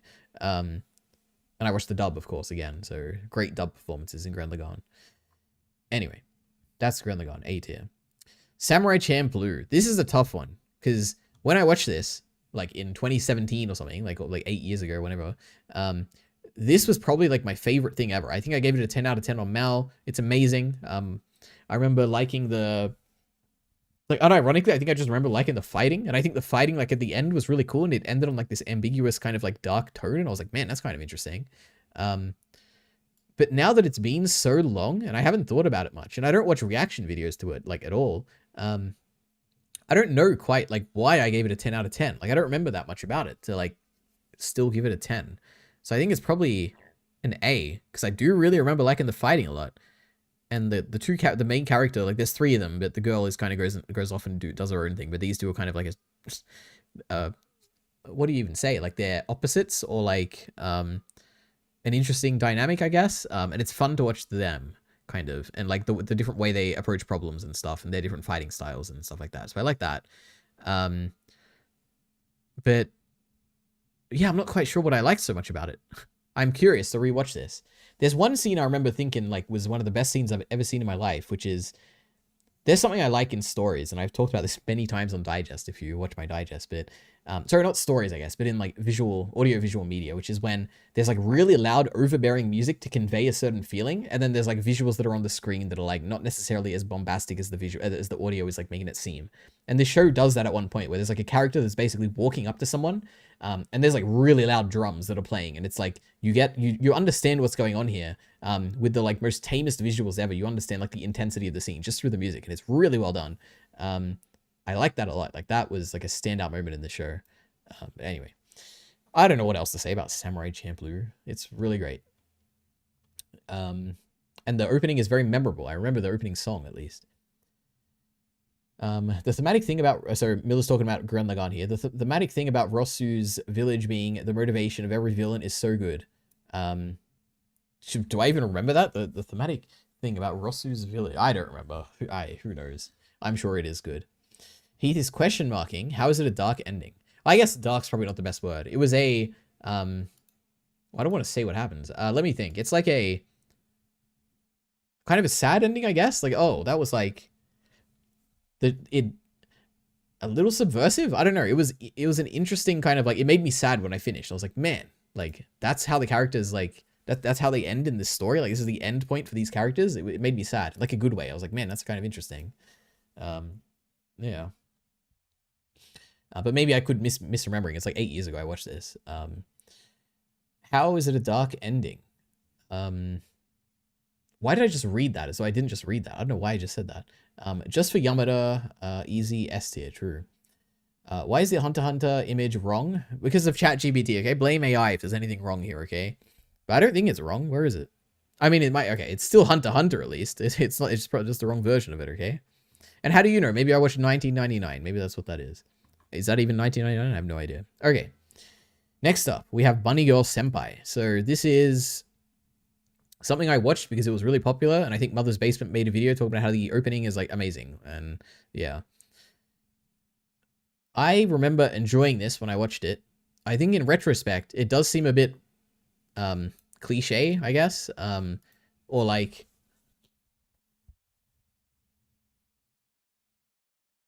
not, I guess cliche is not the right word for it.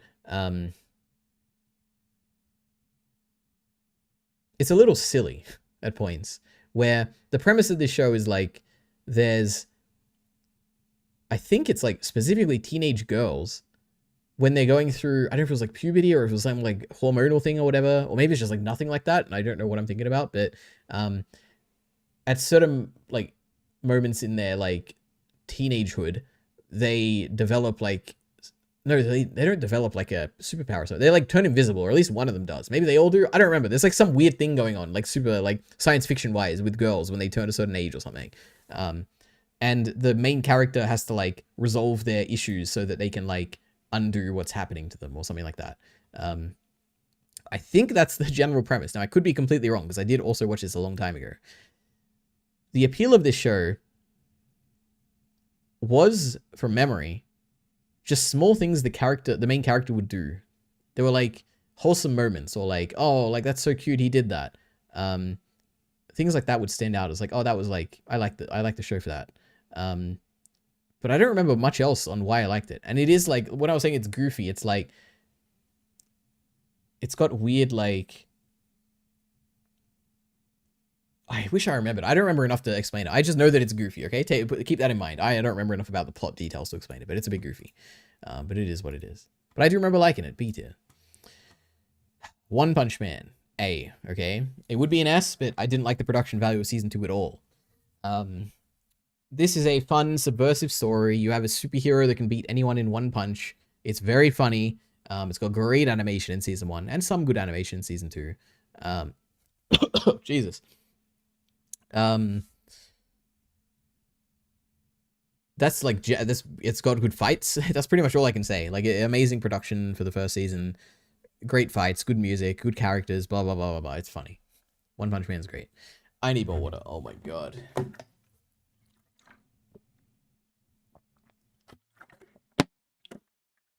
Holy. Okay.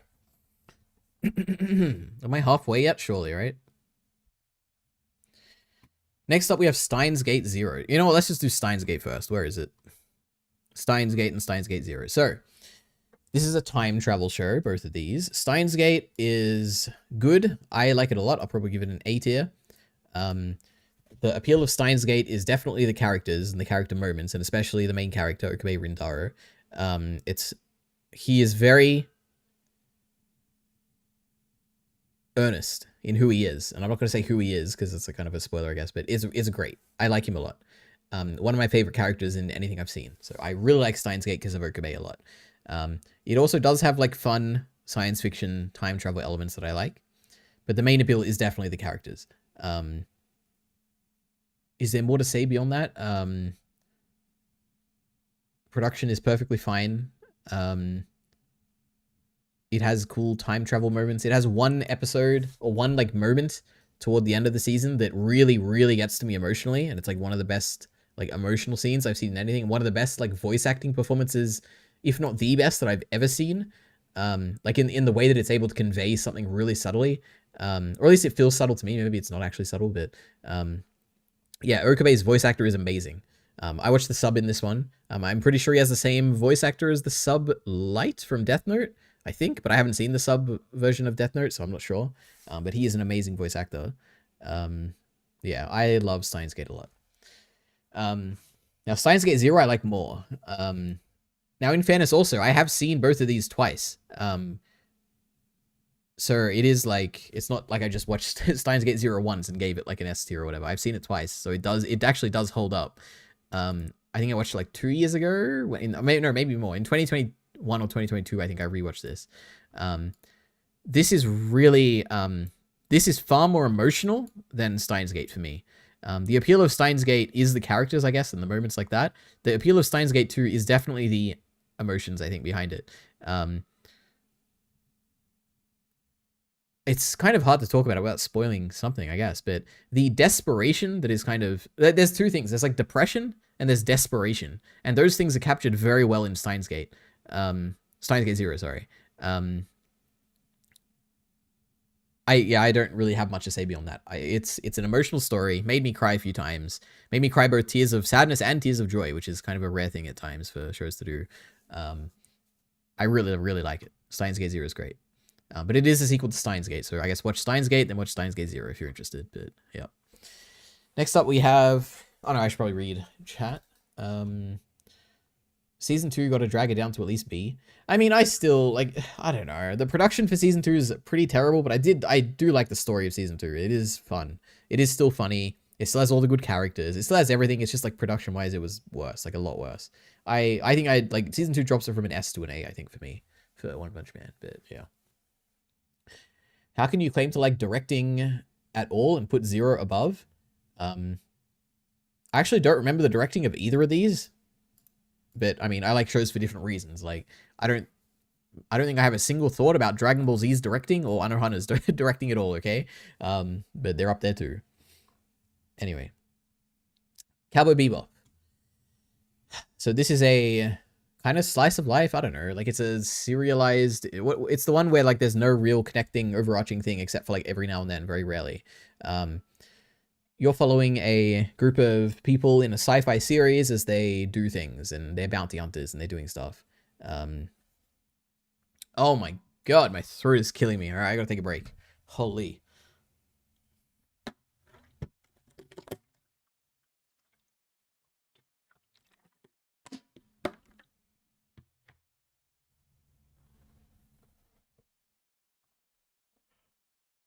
The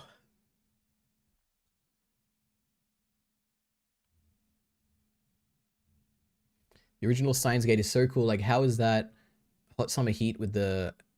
Wait. It's so cool how... Oh my god, literally, I feel like I've, like, injured something. This is, like, not good. Holy.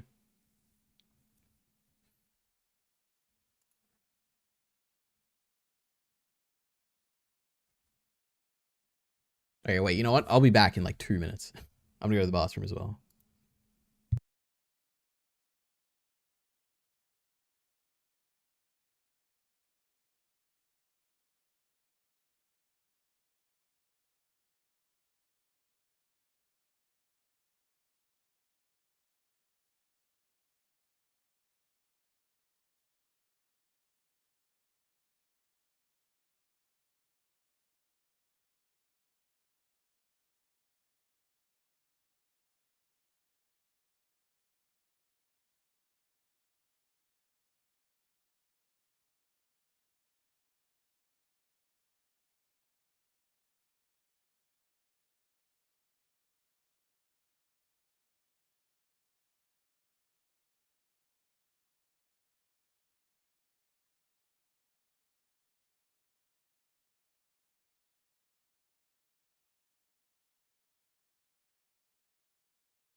All right, I'm back. Okay, we're gonna try this again. Holy, I don't know what just caused that, but I'm in a lot of pain. Okay, we're gonna get through this. Okay, am I unmuted? I think I am. Test test. Okay, I think I have to actually talk softer, okay? That was not good. Okay. What the hell was I talking about? Okay, the original Steins Gate is so cool, like how they do the hot summer heat with the glaring sun. That is true. You like hear cicadas is like a big thing I remember from Steins Gate, and I remember like that setting the atmosphere. Like when I'm talking about vibes and atmosphere, Steins Gate feels like it has a hot atmosphere, that is for sure. And a lot of the white colors that are used in the show and stuff, it makes it feel very hot and like summer-like and has like that kind of feeling to it. So I do agree. Anyway, Cowboy Bebop, like I said, what is the last thing I said about it? Characters are fun, has some emotional moments. The premise is kind of cool. I like the sci-fi elements. I like visiting different planets and different like little stories and stuff.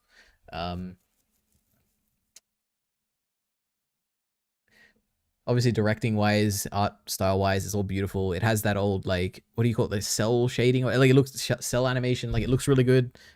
Like it looks like a '90s anime, which I think it is. I'm trying to think, what do I actually, because I do like this a lot. I think it's probably a B. I really don't like the episodic nature. Like it's like a mix where I'm like, I do like the fact that you get so many cool little stories, and some of the little stories are really cool. Like the one with the Pierre LeFou, I think was his name. I like that a lot. Is that the only one that stands out that I'm like, man, that was really good. I like the one with the I don't even know what I like. I can't even think of specific ones I like, but there are some that I like. But generally, yeah, I guess I wish it had more of an overarching plot. And it wasn't just like every now and then it like shows up the plot. But again, I think this was like the third anime I ever watched. So maybe I was just more plot focused back then. Maybe today I would appreciate this a lot more. Who knows? Kyle Entertainment has a video about that. But yeah, Cowboy Bebop. It's solid B.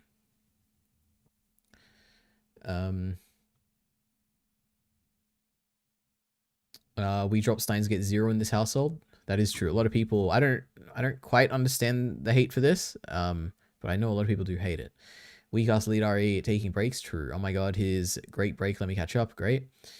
What would ever compel someone to make an episodic story besides laziness? That is so true. Oh my goodness. Wait, which one is episodic? Is that the one where each episode is separate? Because true, why would you ever do that?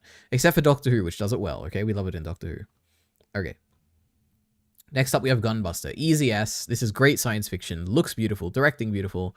The Noriko's fantastic. Her two friends, young and I don't remember what the blue head girl is. She's also pretty good. But great characters.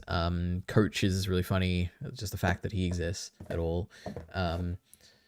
Love. I said this already, but I love the sci-fi stuff. I love the like. Just the way the show looks, especially the final like episode looks really good. It's emotional of a story. Like, I feel the emotions. It's fantastic. Gunbuster is amazing. I love Gunbuster. 5 out of 5, easy S tier. I remember enjoying Erased a lot. I would definitely give it an A tier. Erased is a mystery kind of show, but I think the absolute appeal of Erased is obviously the character dynamics, or not the character dynamics, the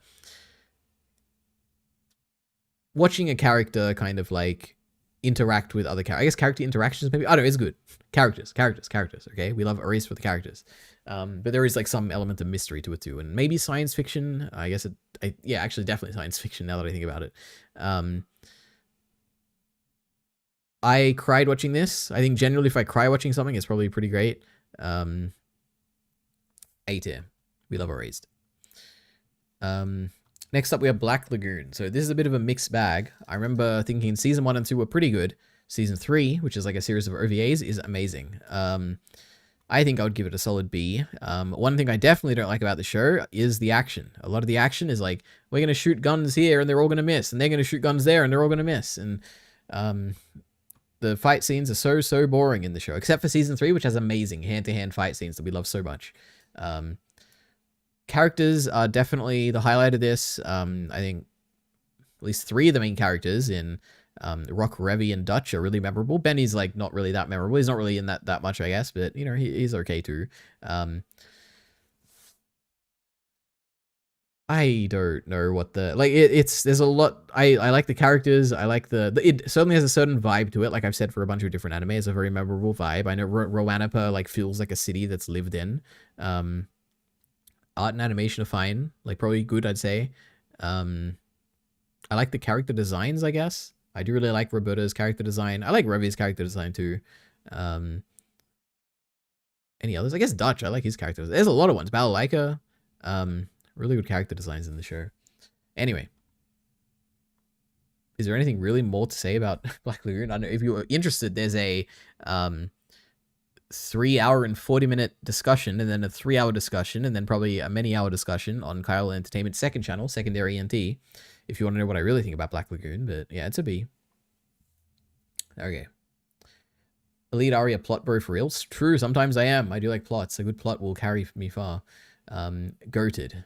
Gunbuster, maybe Mill was talking about. True. Ending makes me cry. I don't know if he's talking about Gunbuster or Black Lagoon. Probably Gunbuster, I would assume. But true, it is an emotional story. Gunbusters for anime fans that hate that they like anime.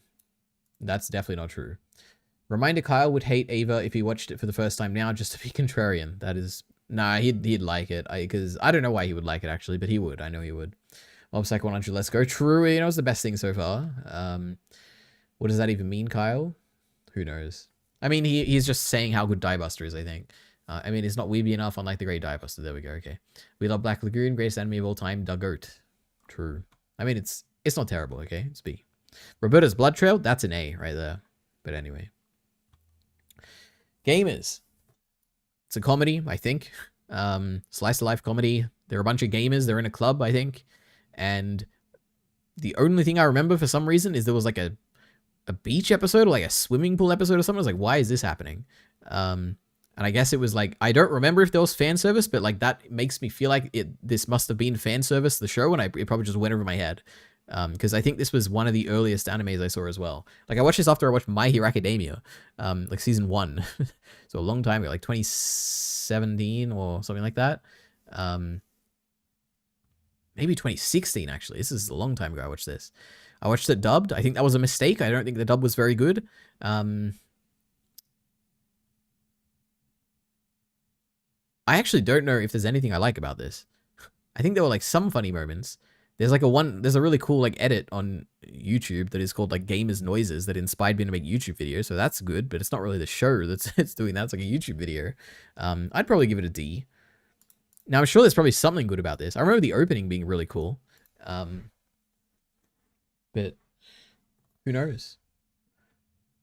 All right, I need to take a break. All right, we're going to sit here, read the chat, and then lower my voice a bit because I'm going to lose my voice.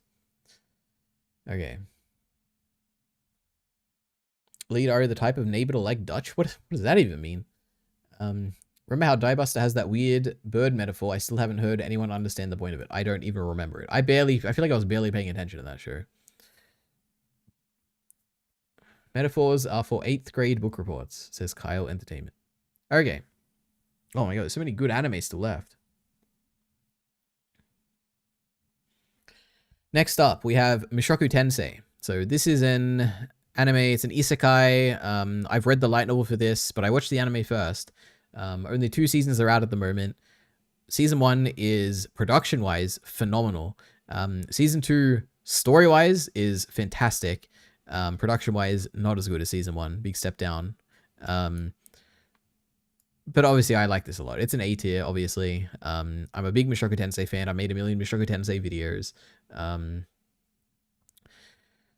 The appeal of this is probably the characters. I feel like the characters are the most, like... There's a lot of... Each character is quite... there's a lot to it, which I find interesting. And maybe that's the byproduct of it being a light novel. I don't know. The characters are the appeal of Mushoku Tensei for me. As well as the animation, I guess, in Season 1 specifically. But I do like Mushoku Tensei a lot. I mean, I imagine people will probably think I'd put it in S tier, but I don't like it that much, okay? The light novels are probably S tier. The anime, not quite so, I would say. But I like it a lot. Mushoku Tensei is great. Edda is the best character design, says Kyle. That's from Black Lagoon. You want to see Edda, guys? With her weird glasses? Her weird, ugly glasses? Okay, this character design is kind of cool. You know, she's got like the crop top. The glasses look terrible though. This is what Kyle is thinking of, I'm sure. Terrible. Terrible design. We hate her. Okay. Chainsaw Man the anime. This is one which is currently an A tier. But it could be pushed up to S on a rewatch. So, holy, how do I describe this? Chainsaw Man is a man who can activate chainsaw abilities. It's a action comedy. The anime is incredibly well directed, has a very realistic directing style, insanely detailed art and animation, very down to earth feeling story, and very relatable of a story. Like it feels, I don't even know if I can relate to it, but it kind of feels like real. That's like the element, like the Chainsaw Man anime, the appeal of it is how real it felt. Now I don't know if that's like a byproduct of, oh man, it looks so real because the animation's so detailed, or if it is like a story thing more so, but the appeal of that is how real it feels. There's emotions, there's action, there's interesting characters, there's funny moments. Chainsaw Man season 1 was really good. Carried by the directing, I think, as well. The directing was amazing in this. I am very curious to rewatch this, because I have read the manga now, and I think I understand Chainsaw Man a lot better than I did when I watched this, because I knew nothing about this going into it. I am curious if it would be elevated to S tier. It's very possible it would be. Oh, did I mention the music as well? Fantastic music. This show, the music creates a certain vibe for this as well, which is pretty cool. Like End of Childhood is one of my favorite. Like I don't know if I did this on, no, I didn't do it on the stream, but I did like a soundtrack thing for my favorite like anime, and there was so many from Chainsaw Man that are just amazing. So a good soundtrack there. Anyway, next up we have Dragon Ball. So I don't think I've necessarily seen every episode in this, because this is another one I watched when I was a kid. I've seen the majority of it. This is like very different from Dragon Ball Z. It's technically the same characters, but they're younger. And it's a very different show. Much more, there's still a lot of action, but it feels to me, in my memory, it's like it's not even slice of life, but it's like adventure, I guess, maybe more so than like action. I don't even know how to, like, if you've seen Dragon Ball, the tone of Dragon Ball, I like a lot. I don't know what quite to say. It's very different from Dragon Ball Z. There's really no point in comparing them, but I like Dragon Ball Z more, basically. And this is really good too. I really like Dragon Ball. It's great. But I don't quite know how to explain that. Like the fighting's good, the adventure stuff is good, the animation's good, the art's good, there's funny moments, blah blah blah blah blah. You've heard it a million times for all of these, but I like Dragon Ball a lot. The appeal of Mushoku Tensei is Orsted for me as a mostly anime only. That is true. Turning Point 2 is pretty great. Generic ass characters. That's what Kyle thinks about Mushoku Tensei for some reason. The appeal to me is to own the Twitter snowflakes. You know what? That is one thing about Mushoku Tensei. It probably has the weirdest fandom that I've ever seen. Or the most like, they just can't argue their points, okay? Which is probably why my videos are so popular, because I actually make points in them, and I think they're somewhat coherent. So I don't know. Kensuke Ushio is the GOAT. Ping Pong the animation. Wait a minute. Why did you bring this up? Did he make something that I just talked about? Oh, Devilman Crybaby. Oh, and the chain. Oh wait, this is the music for the composer. Okay. There we go. Chainsaw Man composer. All right, let's calm down. All right, lose my voice. I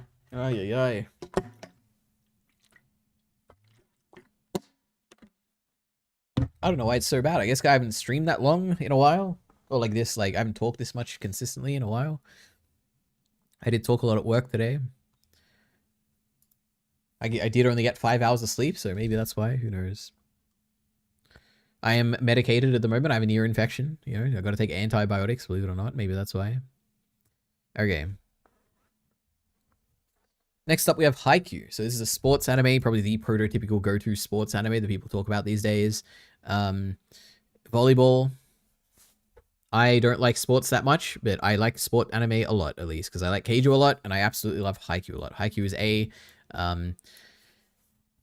I've seen 3 seasons, I think. Season 3 was the best. The whole season was basically just one tournament, like one, like one team versus another team. Sorry, not like a whole tournament. I don't think. I think it was just like one fight, the whole thing, and it was amazing. It has.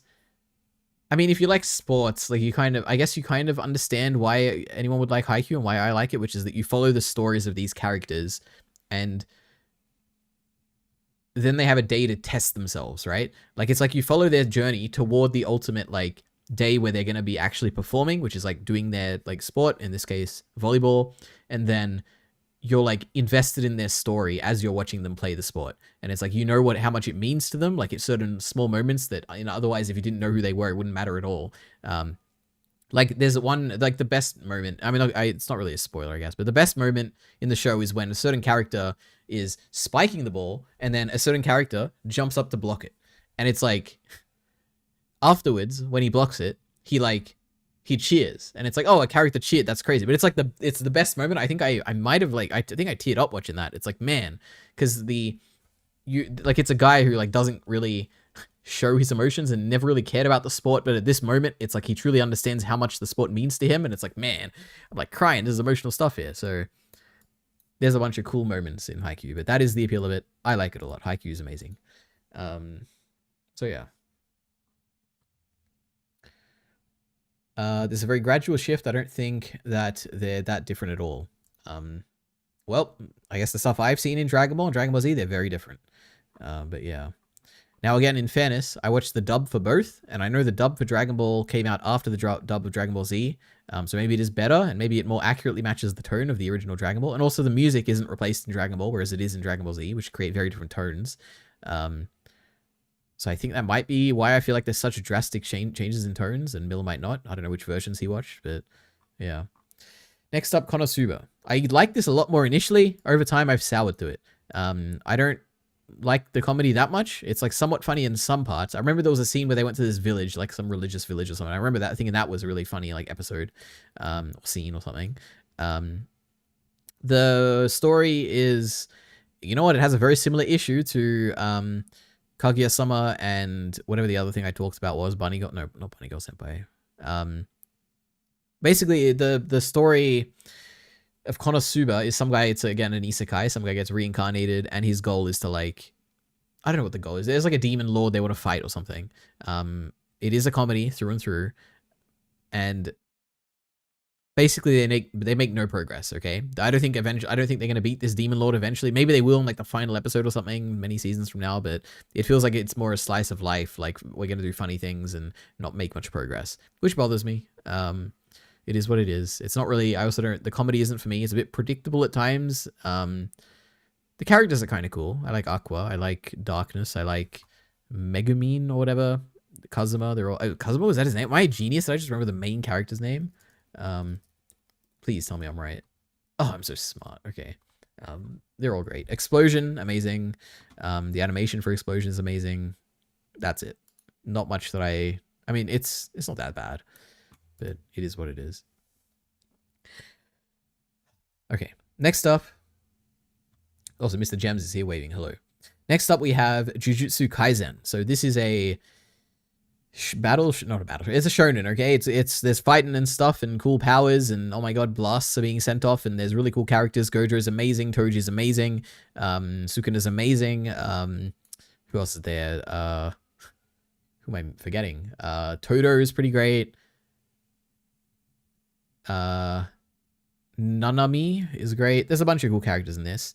The appeal of this is probably the animation and directing. Season 2 specifically was fantastic. Season 2 is probably S. Overall, the show is probably an A. I mean, some of the best fights and stuff that I've ever seen. If you like fights, I don't know why you haven't seen JJK. I guess that's like its big appeal is how cool the fights are. And it has somewhat like the overarching story is like okay. I do like the story in season 2 a lot. It's just beautiful. It's like beautifully looking show. That's basically it. It looks really good, and that carries the show a lot of the time. With some cool characters. The beginning of season 2 has like a mini arc, and that is like so much better than the rest of the show. It's impressive. Like in terms of story, I mean, like I was really emotionally invested in that mini arc, which is impressive for JJK, where I never really thought I'd get that emotionally invested in it. But yeah, beyond that, the rest of the show is pretty great. All right. Kyle says, I love JJK, especially that panda. The panda's okay. Funniest fall off of a series. Apparently it does get worse after the anime finishes, so I'm curious about that, but yeah. Because I haven't read the manga yet. There's no way my goat Kyle is genuine about liking JJK. He's the guy who hates popular stuff. He hasn't seen it, and he probably hates it just because it's popular. That is true. Oh, excuse me.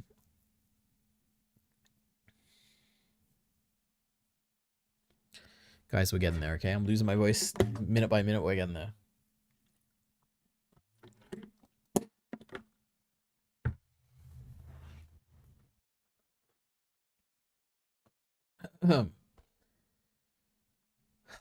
Okay. Next up, we have another Dragon Ball related thing. Dragon Ball GT. I like Dragon Ball GT a lot. It's very short. Only 64 episodes. Now, that might sound long, but it's very short, okay, compared to all the other Dragon Ball stuff. It has a few arcs. Some are more interesting than others. I enjoy the Baby Vegeta arc.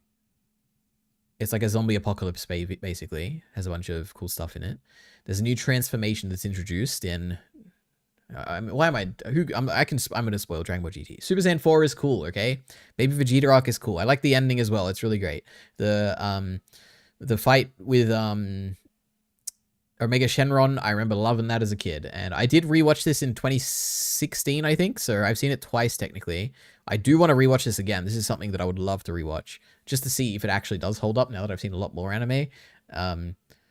But I don't know what to say. It's fun. Fun show. The exploring stuff at the beginning was like, it was okay. It was like mildly enjoyable. Pan was like a cute character where I'm like, oh, you know, she's like trying her hardest and she's like kind of annoying and I like that about her. What else is there? There's some funny moments. I mean, it's Dragon Ball. The music is like a bit ominous and scary. Like the tone of this show is definitely like when I'm talking about positive tones for a bunch of other shows, this is not a positive, not positive is not my thing. I'm trying to say that there's like sometimes the tone of a show can make it really good, even if the rest of the show, like I don't really care about it that much. The tone is enough to carry it, like Death Note. Even though I do like the other stuff in Death Note too. The tone of Dragon Ball GT is only a detriment to the show. Okay. It only just makes me feel negative feelings when I think about it. So yeah, it has a poor tone. But other than that, it's pretty great. All right. I might have seen it. Kyle Entertainment has not seen JJK. Miller says, so bad Toriyama had to redo it. True, even after his death, he's still remaking GT. But it is an interesting thing that people like Dragon Ball Super more than Dragon Ball GT is kind of crazy to me, but it is what it is. You mean America's soundtrack? Yeah, it's the worst soundtrack I've ever heard. Yeah, the American one, sorry. Yeah, I haven't heard the Japanese one. It probably is, it has to be better. Yeah, the Dragon Ball GT soundtrack is not good. The opening is cool. Like, step into the Grand Tour, Grand Tour, Grand Tour, step into the Grand Tour, Dragon Ball GT. I love that. That's great. I don't like the music, though. Anyway. I'm trying to think. I know there's more I like about... I do like Dragon Ball GT a lot. Like, putting it in B is maybe a bit of a disservice. But it is probably fair, because I do want to rewatch it before I, like, think it's better than it is. But, yeah, B. Revolutionary Girl Utena. What are we doing? It's in A, obviously. Now this is an abstract story where the plot doesn't really matter.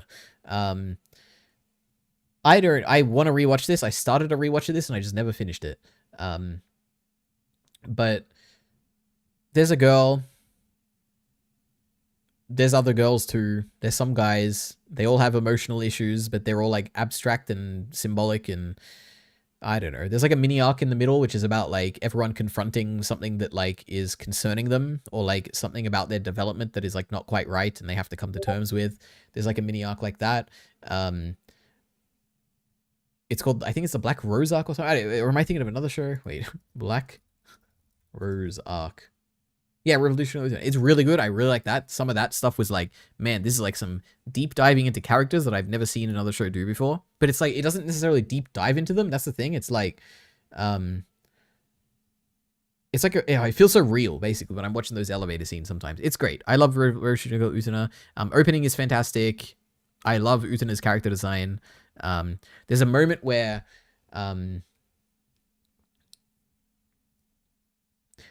I don't even know how to say this without spoiling it. There's a moment where it's like the whole episode of character is like monologuing, and at the end you get like a reveal for like what she's actually monologuing about, and it's like the most gross, like, oh my god, I can't believe this happened thing, and it's like, man, that really affected me. There's some good stuff in Revolution Girl Utena.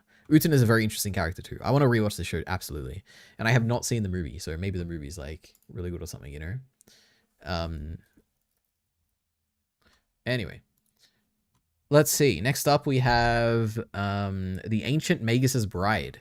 So, this is an anime I only watched because when I was watching other stuff, I think maybe Steins Gate Zero, or maybe Steins Gate, on Funimation, because there used to be a Funimation app that you could watch stuff on, or maybe it was like Anime Lab or something, whatever, some other app. This was always promoted right at the top. The Ancient Magus's Bride. Watch it now, the new hit thing. And I gave in and I watched it.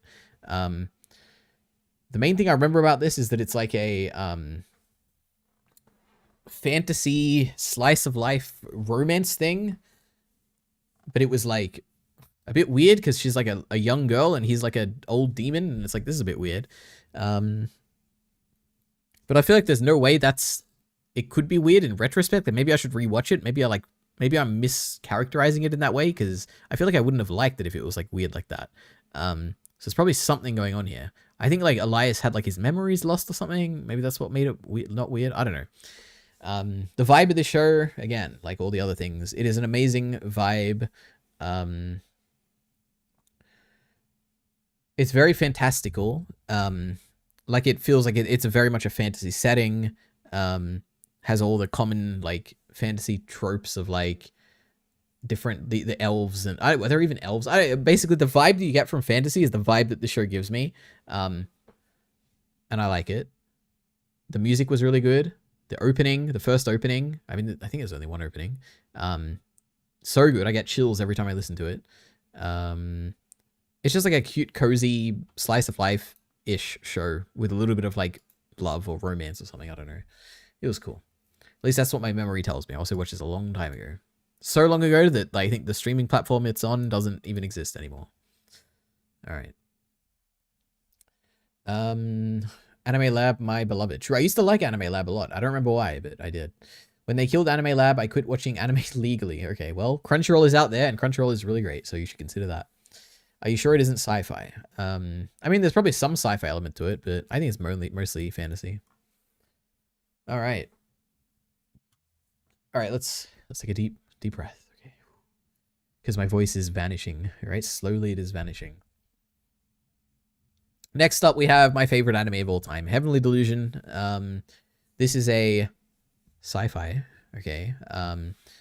Kind of slice of lifey, but also had towards a goal. You're following these characters as they're like adventuring throughout like a particular place, trying to find a particular destination.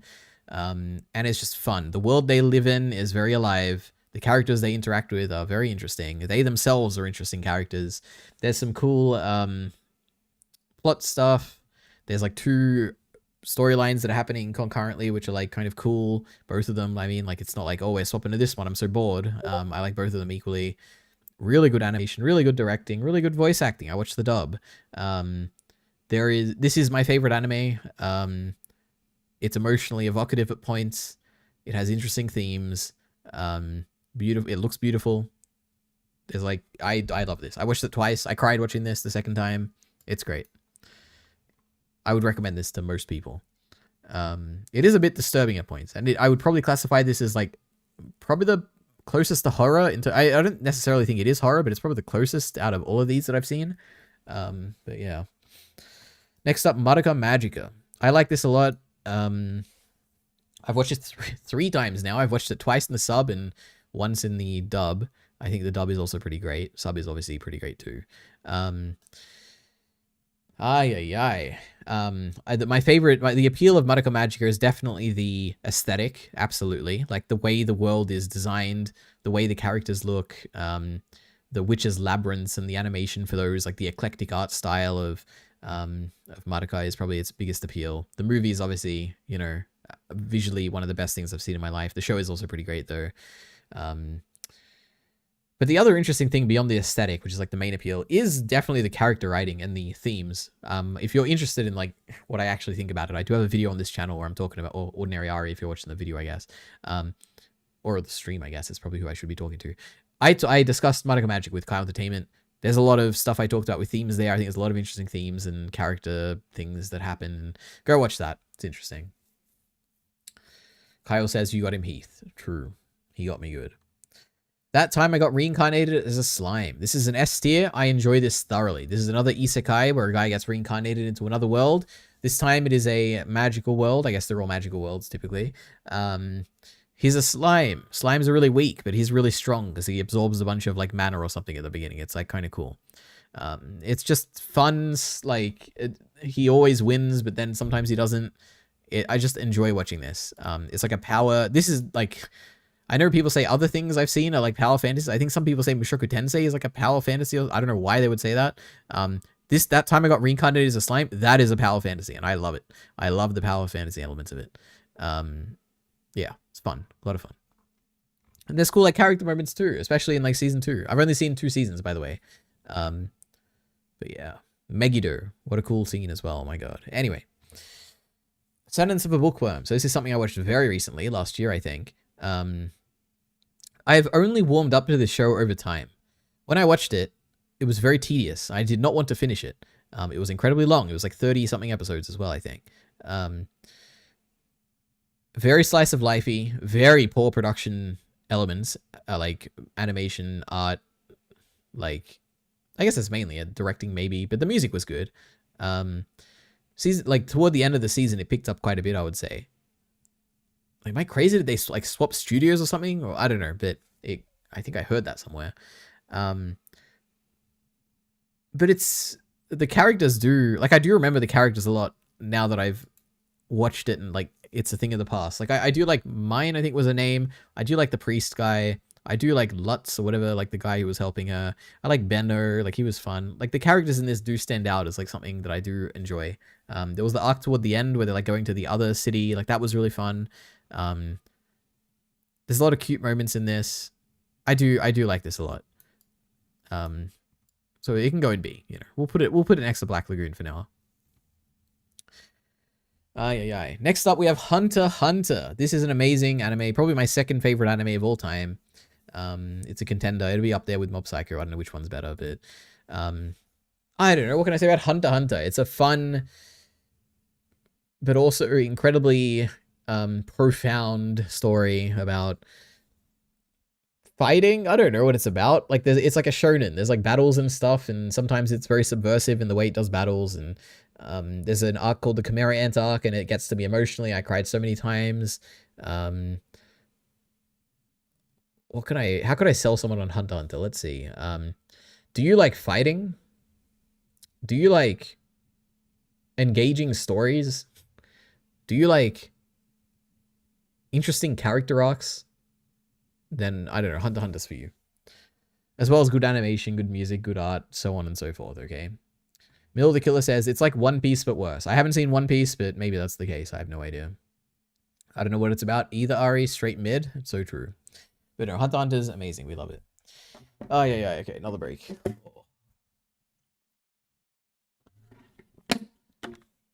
This is by far the most I've ever suffered on a stream. My god, I don't know why it's so bad.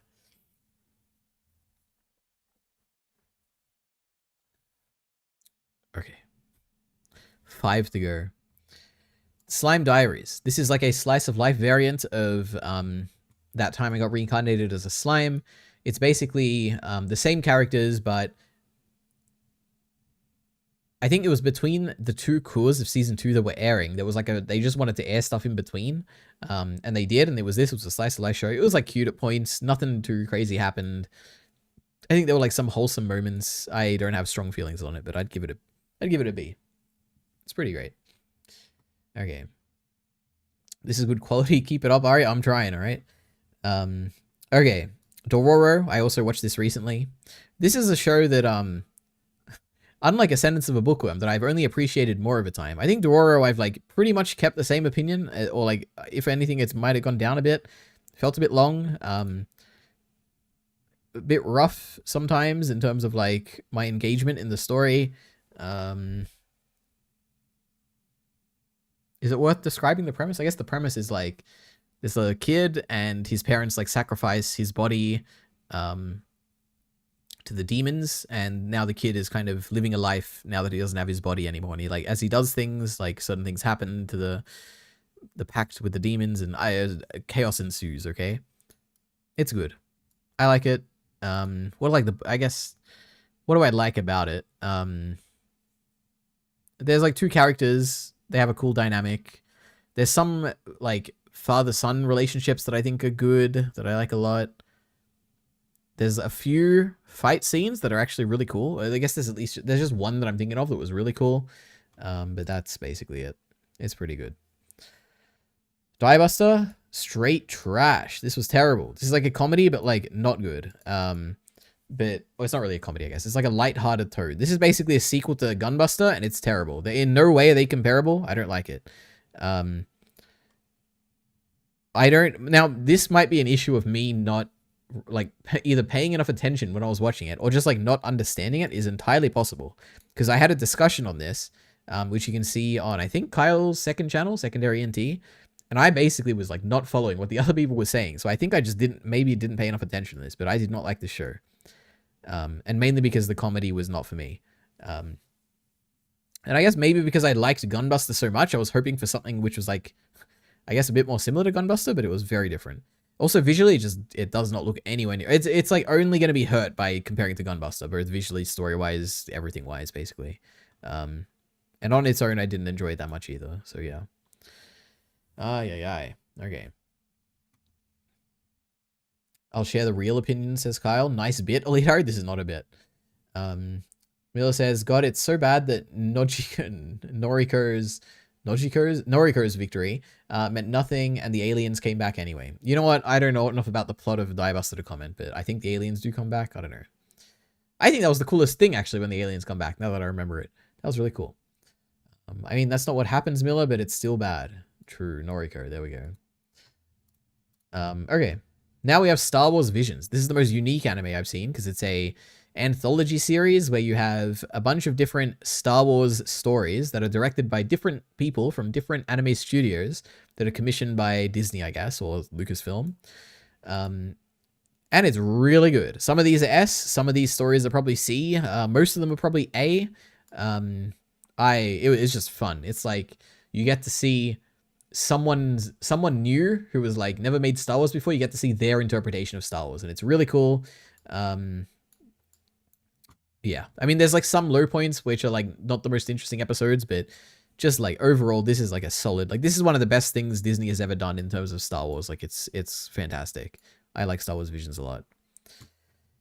And finally, before we do a big reshuffling of, I can't put this back, but it's in D for now. After I'll do a big reshuffling of this, but My Hero Academia. This is A, obviously. I love My Hero Academia. It has three things going for it. Animation's good. Fights, fantastic. One of the best fight things I've seen. And emotion. It absolutely has emotion. Maybe out of any anime on here, besides, I guess, Hunter x Hunter, where I cried every episode, My Hero Academia, I probably cried the most watching, because it is so emotional. I just love it. It teaches you what it means to be a hero, or at least something like that early on. I don't know. It's engaging. The fights are good. The animation's good. So many characters. So many interesting characters. So many fun characters. All Might is like all-time one of my favorite characters. What can I say? It's just thoroughly engaging from beginning to end. But according to Miller the Killer, ugliest anime ever made, worst backgrounds in anime. Well, and I completely disagree with him. I think it looks good. I don't know about the backgrounds. I think the backgrounds are fine. They didn't really stand out, but they're not terrible. But the characters are great. A lot of great character designs too, but I guess that's more of a product of the manga than the anime, but we love it. Okay. Now, let's quickly see if there's anything we want. I guess the most important things to shuffle are probably S, and then see if there's any I want to move down or up or whatever, but let's see. I think these are solid in this order. Heavenly Delusion, Hunter x Hunter, Mob Psycho. They're probably, that three order is pretty great. Hunter x Hunter, probably also there. Steins Gate 0 afterwards. There we can have Gunbuster, I think. Slime, Death Note, Attack on Titan, Dragon Ball Z. I think these are solid S tier. Like, fantastic. I really like these a lot. In this order, specifically, okay? And I don't want to move it. Nothing else has to move up. The only thing I would consider is like on a rewatch, maybe some of these would move up. I don't know. But for now, that's that. I don't want to order. Let's see if there's anything I want to move down. I'm feeling all these. These are all pretty great. No, you know what? I think I might keep all of these up here. There's not a single one there that I'd want to move down. B tier. This I would consider moving up, but probably not. I'd want to rewatch that.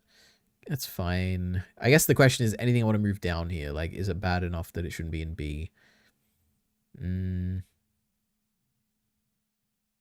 I guess Slime Diaries, it wasn't B worthy. I'd give it a C. It was enjoyable.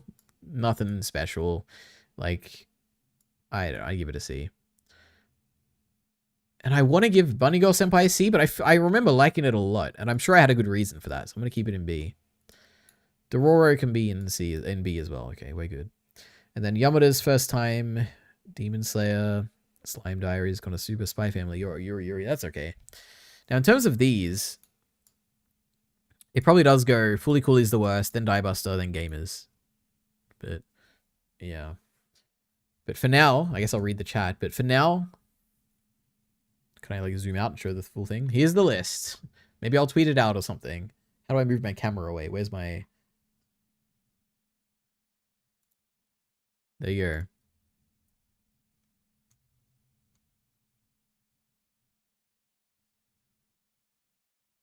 Where am I? There I am. I can't believe we did this at the cost of my voice, at my throat, my neck, everything. And it was only 2 hours, so I don't know why my throat's so bad. Anyway.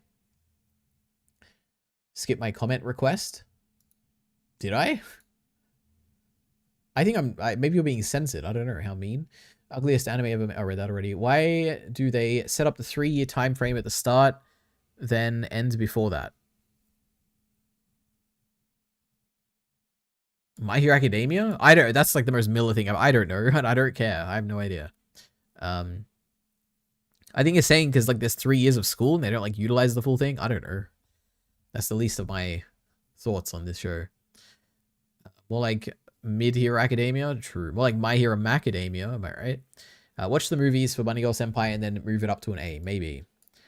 I am curious. I remember I like it a lot. I just don't remember what. Gunbuster and Diebuster on opposite ends of the list is so based. I mean, they're on the opposite ends of quality, that's for sure. So they do deserve that. Man, Gunbuster's so good. And it's so short as well. It's like so easy to watch. I should rewatch this. Anyway. Oh my god. Anything else I have to do? Anything else we want to talk about? Anything else I should watch before I go and rest my voice for like the rest of the day?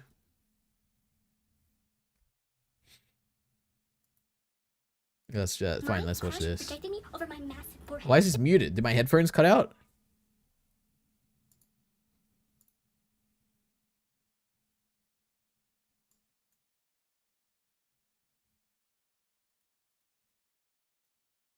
I don't know if you guys can hear that. I guess maybe it did. Wait, give me a second.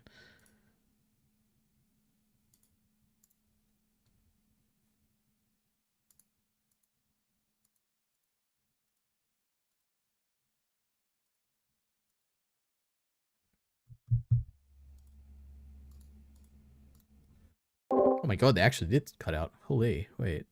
Why did no one tell me?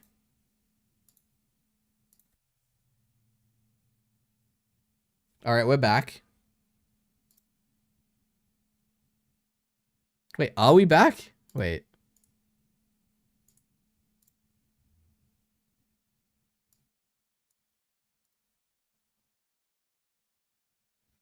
Anyway. Alright, looks like we're not watching videos, okay? Holy, I don't know what happened.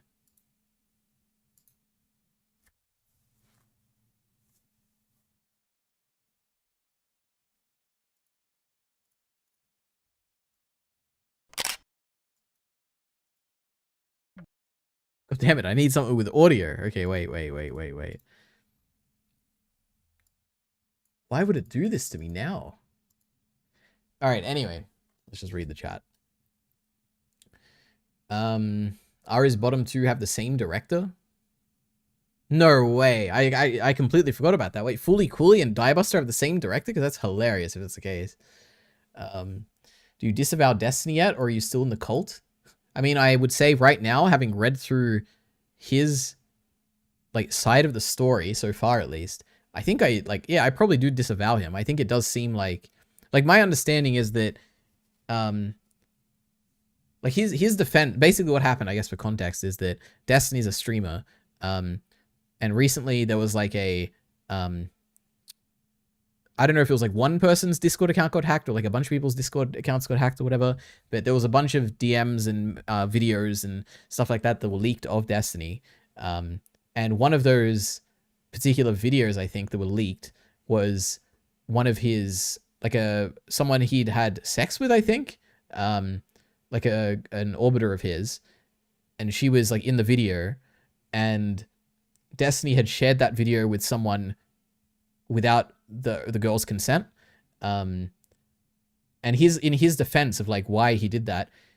He only, like, I've read the whole thing. Firstly, like, he had a whole document where I can understand from his perspective why he would want to make a document where he's outlining like his opinions on like everything basically, and not kind of trying to explain the whole why, like, not trying to justify why he sent it or whatever. I can understand why he'd want to like basically talk about a bunch of things in this document he released. But to me, the only thing I was interested in is if he had like what he thinks about the fact that he shared like a video, like a sexual video, non-consensually with like someone else. Like why, like how could he possibly justify that? I was curious to see if he would, like, what he would say about it. And there was a single line in the entire thing that I was like, okay, so he's directly addressing with this one line in like this very long document where I'm like, okay, I'm waiting, where's it coming? He's gonna have like a whole paragraph on this, right? It was like one line. I was like, man, okay, and without like any like sourcing of it either, which is that he is basically his justification of it, which maybe he's not doing it because he doesn't want to say it for the lawsuit or whatever, which I guess is understandable, but his justification for sharing it non-consensually was that, I guess I can just actually get the thing up, can't I? Because it is public.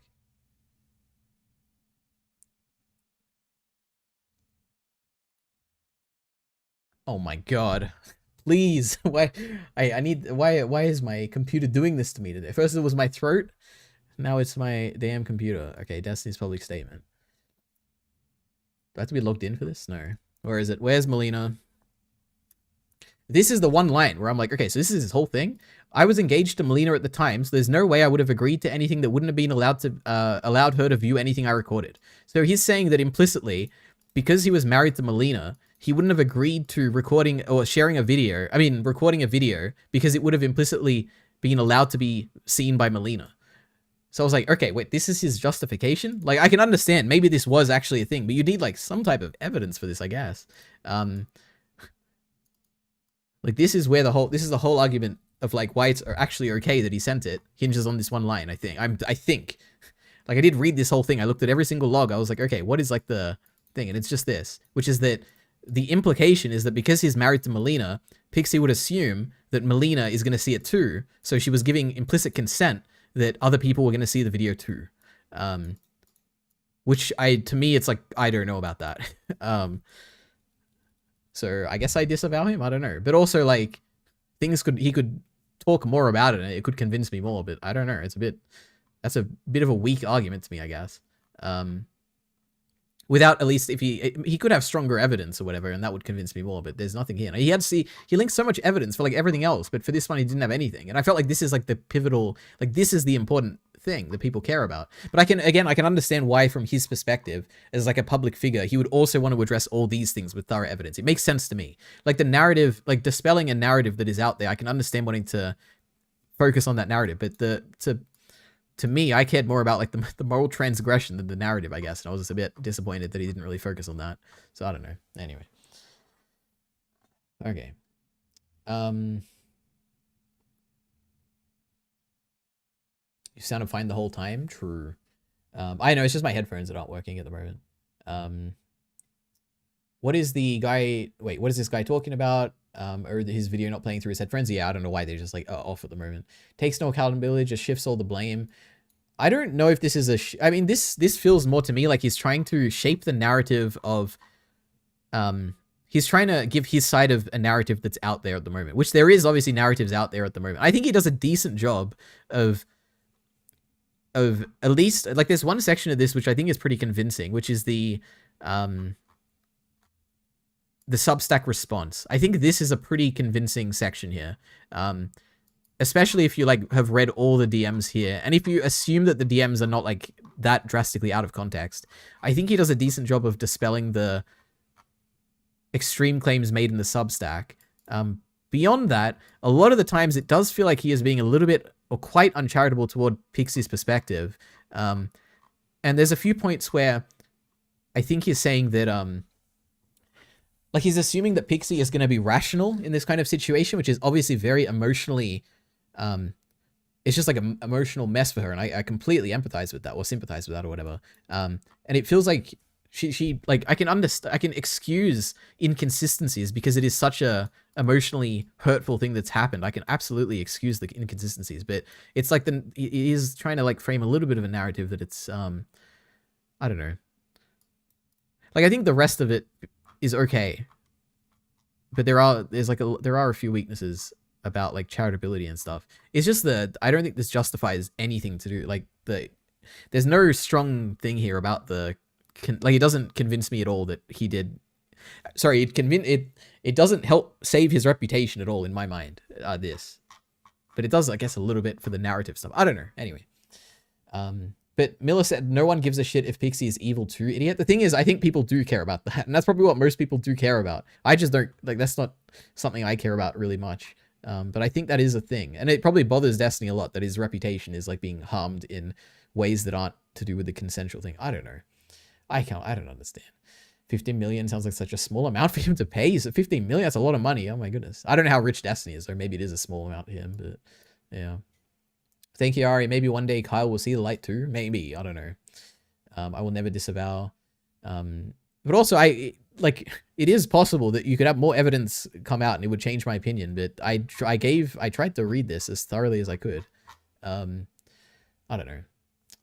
Yeah, also the one line saying maybe his behavior has been bad in the distant past. Like, come on. I don't remember. I don't know what that is specifically, but maybe. I don't get the Melina part. That would only make sense if he leaked it to Melina, not Rose. Well, I guess the idea is that Pixie would have been okay with other people seeing it. Well, especially because, well, firstly, the Melina thing, which he's saying that he would have assumed, he would assume that Pixie is okay with other people seeing it because it's implied that other people are going to see it. Example, Melina, which I think is a bit silly. Yeah,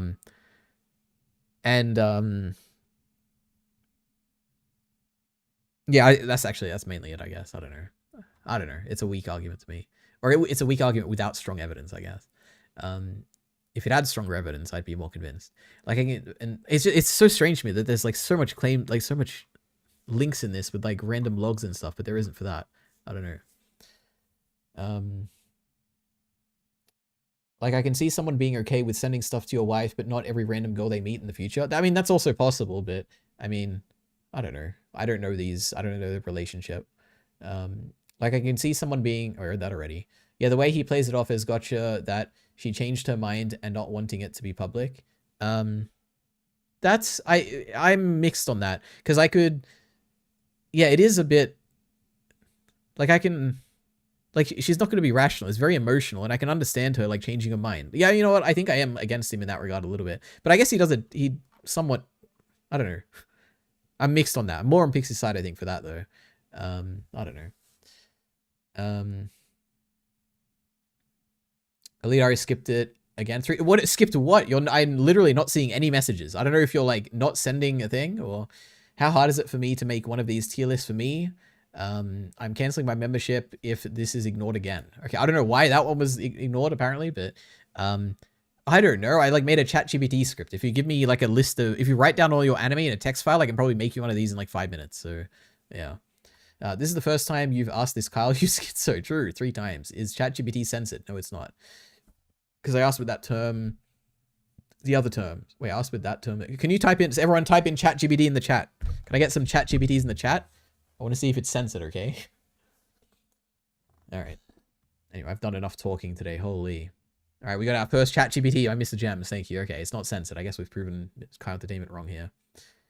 And it's so funny how he goes on long tangents about girls no one gives a shit about in this, but can't explain why people actually want to know about. I'll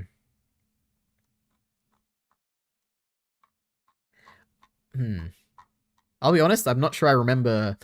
I don't think he talks that much about other girls. I think what he does is he has a bunch of DMs with other people that he focuses on. And he spends a lot of time talking about Lauren Hayden.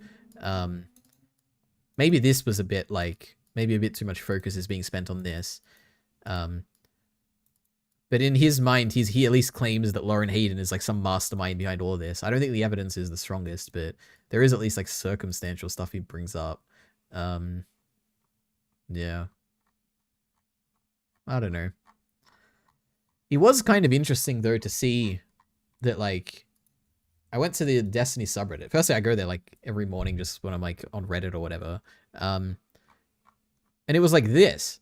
This was like the top thing. It was like, we are so back. And I'm like, man, that really like convinced people like that everything's okay now. And I'm like, I could imagine you being like slightly shifted toward like, okay, like Destiny, at least he like spoke his side and I kind of understand his perspective more. But to think like it's like all gone and we're all like solved now, it's kind of like, it's kind of crazy to me, but I don't know. I imagine like, I think like probably 90% of people just didn't.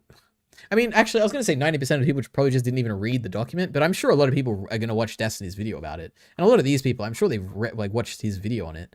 But maybe this was before the video came out 13 hours ago. I guess that is possible. I don't know. But who knows?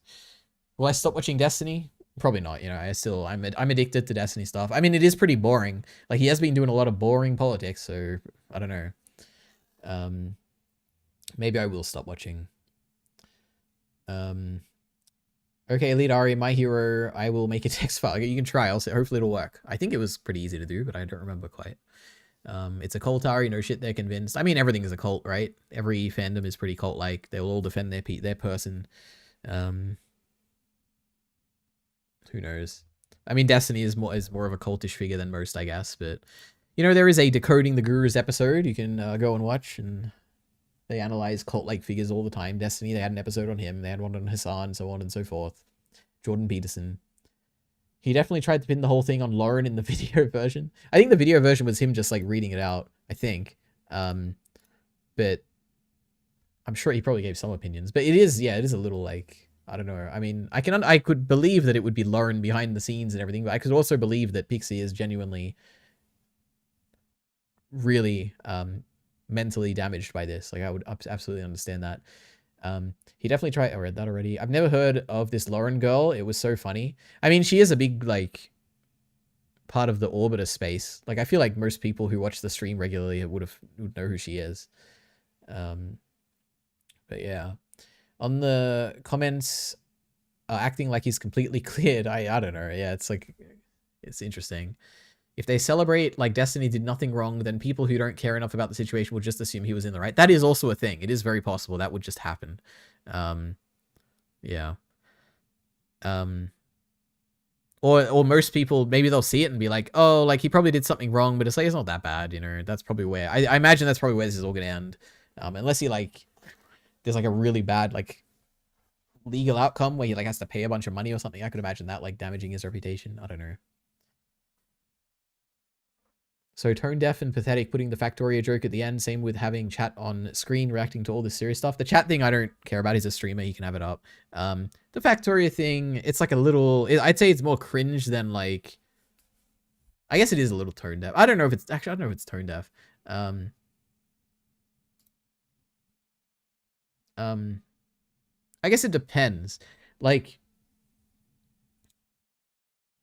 from his perspective, it does seem like he thinks he hasn't done anything or done. I'm sure he does think he's done some wrong. I don't think he's done, at least the way that my interpretation of the document made it seem like he doesn't think he's done anything like morally unrecoverable. He doesn't seem like he's done like something like life ruining. Like, I can't believe you did this. You should go to jail for it. It doesn't feel like he doesn't feel like that. Like he doesn't, the way that I read it. he obviously feels apologetic in like a bunch of the messages you can see, and he definitely blames like himself, or not. He doesn't necessarily blame himself, but he has a message. He has like one log there, which is like he says it's not Pixie's fault, but that's like more him saying that it's like the hacker's fault rather than like blaming himself or whatever. Basically, what I'm trying to say is that like I can understand if your mindset like as Destiny, like going into this writing it and thinking that your wrong isn't that wrong and you are more justified than people think, and there's a lot of people blindly hating you. I can understand why you would put like a joke at the end, like because it's to him it's like it's like not that drastic of a tone change to have a thing at the end. I don't know. It is what it is. But yeah, it is a little like I got to the end. I'm like, oh, it's like a joke. Yeah, that's kind of interesting. Also, did you see him dox Pixie's name the other day when she clearly doesn't want her name out there? I mean, she's suing him now. Unless that was before the lawsuit. I don't know. I feel like at that point, if like you're getting sued, I think it'd be pretty hard to defend yourself. Like, I can understand saying the person who was suing you's name. I don't know. But maybe if it was before the lawsuit, then sure, I guess. I don't know. People are definitely making fun of the 15 million thing. I mean, it's a lot of money. It's pretty crazy. But I mean, I don't know. How do you put a monetary price on like the violation of your like identity and autonomy? I don't know. It's like a little, I don't know how much is of money you could put on that. 15 million though, it's a bit much, I think. She put herself as Jane Doe on the lawsuit. I don't know. I don't think it's that crazy. Like that. I don't think it's that bad that I don't think is it bad at all to like say someone's name who is suing you? I don't think so. I don't think I don't see why that's bad. I don't know. Now if you leak like their address or something, then I'm like, yeah, it's bad, but name, I don't know. I'm just confused about how there's a whole document and only one line about Pixie's consent. That Pixie thing is the only bad thing I've heard him do in this whole situation. I mean, there's more to it. Like, it's not literally just that one line. That's the only line directly addressing it. There is, like, he has, like, the whole paragraph is more about, like, they've previously shared images and, videos, like, sexual videos and stuff, and, I think he seems to think that Pixie didn't have permission for sharing some of those, so it's like, okay, it's okay that he does it because she did it, but then she, according to her like tweet that she made, she claims that she did have permission for those. And if you read like the stuff Destiny linked, you could read it either way. So I wouldn't be shocked if she did have. I would probably assume that she did have permission. But either way, like if just the fact that she did it doesn't make it okay that he did it too, even if she did. So I don't like, even though there is more to the argument that he makes, but it's just like that stuff is that's so much weaker that to me the Melina argument is the only like viable argument there at all. And I know Destiny's a smart person, especially when it comes to arguing. So I know that like, if he had an argument, he would make it. And to me, that Melina one is the only one that seems like a decent argument. But even that is like, I don't buy it. I need more evidence or whatever. Anyway. Like, I've never heard her name before watching the clip where Destiny said it. That's kind of funny, I guess. Yeah. It's clearly him just being malicious, doxing her name. Oh, wait, you mean like... I thought you meant the Lauren thing. I've never heard her name before watching the clip where Destiny said it. It's clearly him just being malicious, doxing her name for no reason. If you mean her first name, I've definitely heard it before. So it's not like, I don't think it's like a secret, is it? Oh no, maybe, unless I think maybe I heard it from Kyle or something. I don't know. Maybe Kyle knows this stuff. I have no idea. But yeah, who knows? I don't know. If someone's suing me, I think it's okay to say their name. I don't think you're gonna change me much on that, unless there is like an implied like his fans are gonna attack her or something, which I don't necessarily know if that would happen just because the name is out there, but maybe. Anyway, my voice is killing me. My goodness. Thanks for coming. This has been a entertaining stream, I guess. A lot to talk about. I'm glad reading that Destiny document wasn't a complete waste. I could talk about it a little bit at least. And I hope you enjoy the anime list. I'll put it on the Ordinary Ari channel soon. Thoughts on Chibi reviews? I don't know. I don't watch his videos. Some drama. He's raising money for a lawsuit or something. I don't know. I haven't followed it that much. I think Miller the other day on maybe Kyle's stream was asking if he's rich or not. I think he's like, he gets like 1 million views a month or something. I think I checked this.